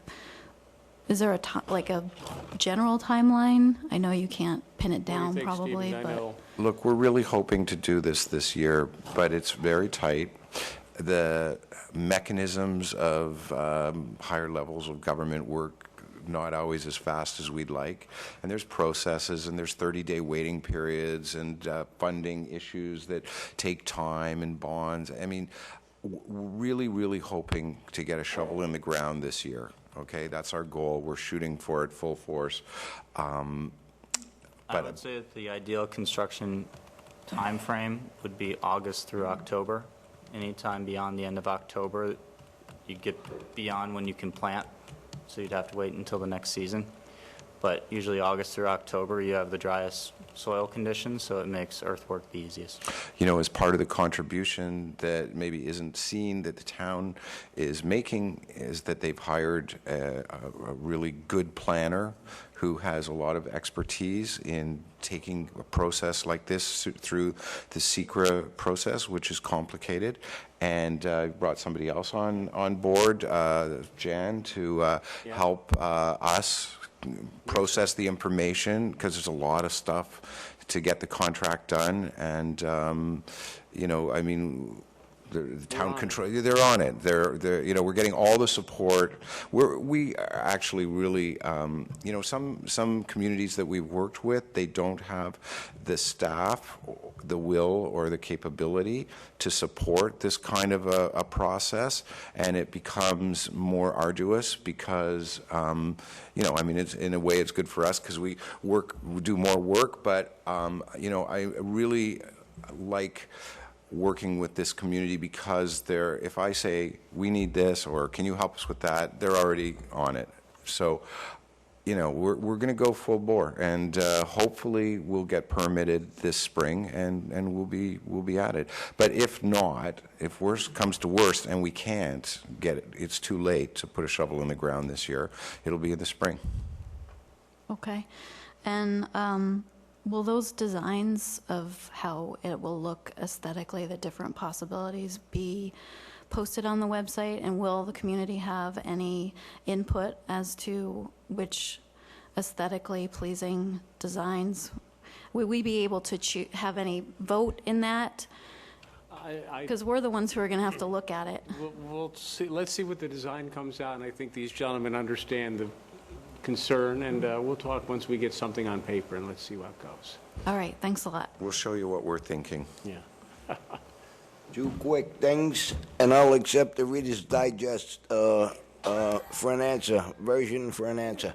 Would an aerator help in the process of circulating or getting further? Go ahead, you're saying yes, so. Air is a good thing for lakes. A lot of times, you'll see like at golf courses, they have these fountains, and I don't like those because they draw the water from the bottom and squirt it up. And when we've aerated ponds and lakes, we do shallow aeration, less than 2 feet from the surface. Okay. The other thing is, how much is the maintenance per year? What is the maintenance that it's going to cost us? That's it. Oh, to run the airlift that I was talking about? Well, I mean, for the filters or whatever the total maintenance fee would be for the year to run this system. Well, I We think talked that, about the highway's going to be the taken highway care of. department's going to take care of maintenance, so. Okay, I don't know, I mean, mention filters or whatever, that's fine, thank you. All righty. Just a quick question. And I think you've probably answered this already, but it gets answered in a lot of different ways. I'm just looking for sort of a summary. What are the funding issues that still have to be resolved in order for this project to get underway? I mean, if you could just give me a summary. I know you talked about grants and tax levies, and I just wonder if you just give a neat summary. We made, I can't tell you, probably 10 grant applications on behalf of the Hillside Lake community for different type of projects like this. We have one pending through Congressman Sean Patrick Maloney's office, and for some reason, FEMA and DC are not seeing eye to eye on our project. DC seemed to love it when we sent it up there. FEMA seemed to love it for the most part, but for some reason we can't get a sign off. We've been setting up documentation, and they've assured us that they will be making a decision on it in the very near future. That's the big grant project application. This one, actually, we didn't know this one was going to come through. We thought that one would have come first, but it's been so tied up with higher levels of government, as Victor says, for much longer than they told us, that Stephen made this application and it got approved. So we were a little shocked at that. So we're waiting, and as we go forward, there's other funding sources come out. As Victor said, with a lot of the issues that you see now with water concerns and stormwater concerns, that there's going to be more funding, so we will certainly look into those sources. Pending right now, we have, this one was approved, and we still have the big project through the Congressman's office. All right, so we've got the 647 grant. Yeah. So we still have to get to some out of 1.2 million roughly, is that? 1.175. Yeah. And so just what has to happen to fill that gap? That's sort of the summary I'm looking for. We've got $250,000 in the FEMA hazard mitigation request that we're supposed to be hearing about a year ago. Okay, so that's still in the possible column. Yeah, it's in the probable column. Okay, I think Congressman Maloney's office would have a lot of egg on their face at this point, wouldn't you? Yeah. Especially since this was approved. Yeah, exactly. Okay. So that then takes us to 76% of the project costs covered by grants. We are going to be making 2 additional grant requests in the course of the next 6 months that we are going to be relying upon to cover that remaining $300,000 balance. And what the town does too is we supply what we call in-kind services. So wherever we can help shave some costs off the budget with the planning, with materials, with equipment, management stuff. So we're here to do that also. So we feel pretty confident we're going to come close to this. Okay, and if the 300,000, those extra grants, if those don't come through, that's where the potential tax levy That's the comes. problem, yeah. Okay. I just have just more curiosity than anything else. So, No, that's it. so you do this twice yearly maintenance, where you take out the old sediment. I'm just curious, how much sediment would you remove, and what do you do with it? It's more curiosity than anything else. It's probably about 100 pounds of sediment. Oh, really? Okay, okay. It's So it's like virtually nothing then, it's minimal. Yeah, I mean, That's what's attached to the sediment that's the problem. It's the phosphorus and the nitrogen and the coliform that sort of come with that is the issue. And just curious, what do you do with it? I think you said we could dry it and just dispose of it. You can dry it and add it to your topsoil. Yeah. I mean, fertilizer. Yeah. Okay, I was just curious. It has to be disposed of in a way that's in compliance with whatever this isn't like sewage. It's not, it's not toxic waste from an industrial facility that requires special handling. But, whatever regulations are in place for disposing of it. This is a permitting issue, with Wappingers, they weren't required to take it to a landfill. They were able to take it and put it with their other, I think it was with their topsoil. I think that's where Sember did. Yeah, they're using it as topsoil in one of their parks, I believe. Yeah. Okay, well, 100 pounds of, that's next to nothing, right, for dirt. I mean, how much? It's not a cubic yard, right? It must be a whole lot less than that. Yeah. Okay. All righty. I think we're going to wrap up. If anybody has any more questions. I have one more. As you probably know, the spring is or was at one time the lake is or was at one time spring fed. And it's, excuse me?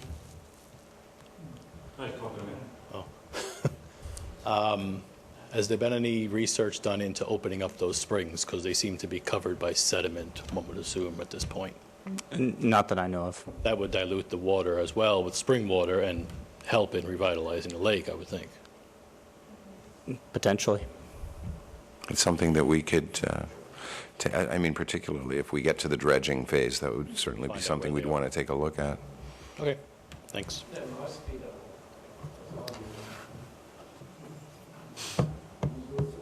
One more? Two, actually. Two more, okay. You said roughly $300,000. If That was the... roughly $300,000. If it falls on the 415 residents in Hillside Lake, that's roughly $722 Over per 15 resident. years. Over 15 years. 15 years. With interest. 1.75%. But also... But with interest. That's the interest rate. The federal government's paying for half of the interest. But I think what Victor had said was that was the... Worst possible scenario. Worst possible scenario. I mean, that was the deficit that we're facing, and I believe I said that the town was going to work together to make sure But we could have that's that. something the community should be aware of. No, we're going to... That if you guys can't come up with a grant and the rest of East Fishkill says they don't want to foot the bill, it's going to fall on our No, community. no, I said that the town is going to work to do our best to absorb a good part of that cost also. We're in this together. Okay. Okay. That was my first question. My second question goes to the sediment. We're removing it because it's causing an issue in our lake.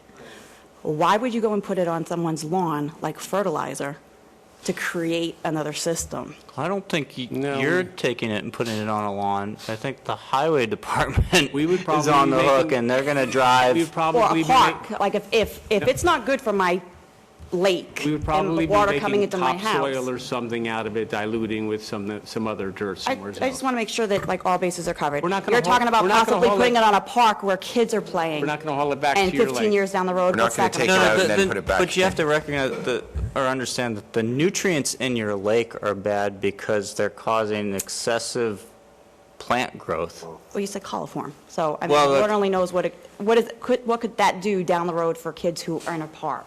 So, I mean, you dry it. So how do you kill coliform bacteria? You dry it out. Okay, so the process would fall back to the town to make sure that Would it happens. be disposed of properly? Yeah. Okay, I'll just say that.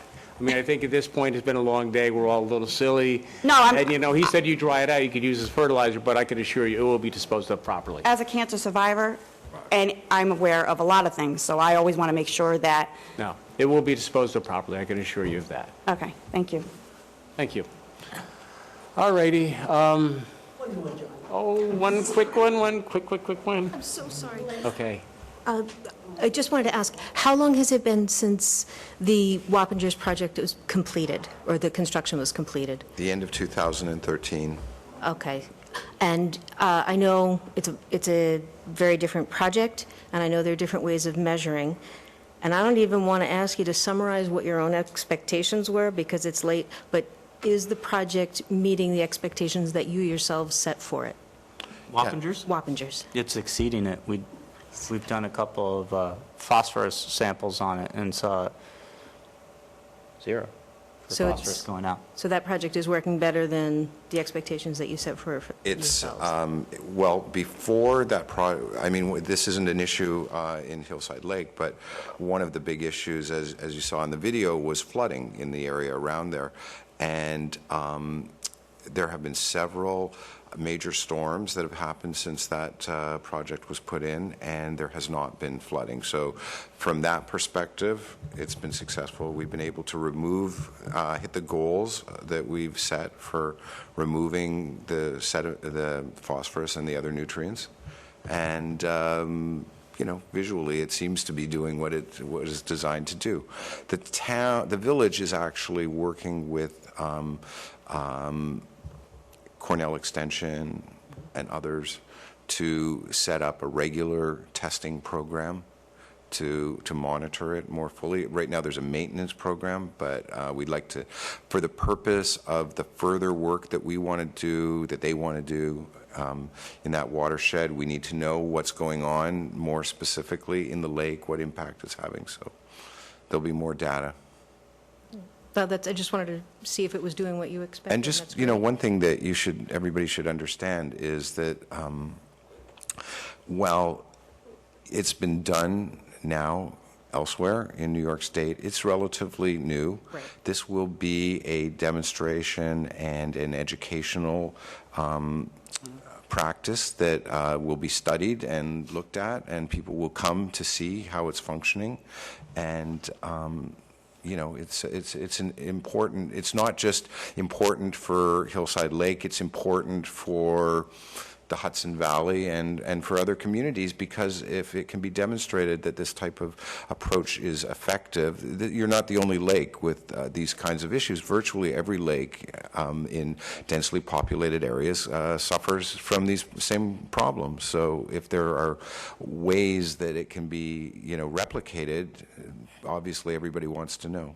So, and I will just add that I designed and built my first gravel flushing wetland in 2007 with the city of South Burlington in Vermont, and it's still operating and functional, and it gets maintained every year. We've done similar systems for the U.S. Embassy in Vientiane, Laos, Okay. and we're filtering their stormwater ponds, and it's been turned into 3 cascading ponds, and it's supposed to look like a Buddhist pagoda temple. And so we've used it in, you know, the coldest climates in Vermont to, you know, Southeast Asia.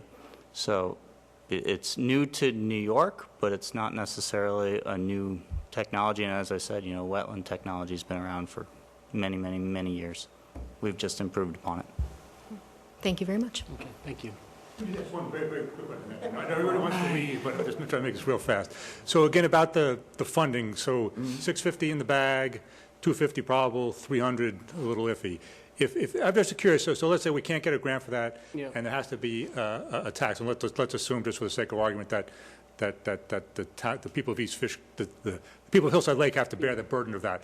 Would that then be subject to a vote? Would we have a right? Would there be a vote that I say? believe so. I'd have to ask the attorney how that happens if we get to that point. I mean, like right now, some of the things that are budgeted, the town is already doing, so we hope to avoid that. We will do everything we can. I'd have to ask the attorney how that comes about.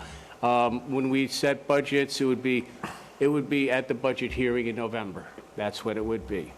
Because what would happen is we'd calculate if there is a deficit, we would notify the people, and this would be the change, and you can come and speak, and then we can see how it goes. There would be a public hearing on it, yes. Okay, that's helpful. Thank you. Budget public hearing. Thank you for reminding me. All righty, we're going to wrap up. I'd like to thank everybody for coming tonight. I think this is actually very exciting. You know, we would like to have gotten the big grant and said, look, we're moving ahead, but we got to start with small steps, and I think this is a very important small steps. And I'd like to thank all of our professionals and everybody from Hillside Lake. Watch the website. That's where everything is going to be posted, and thank you very much. Thank you.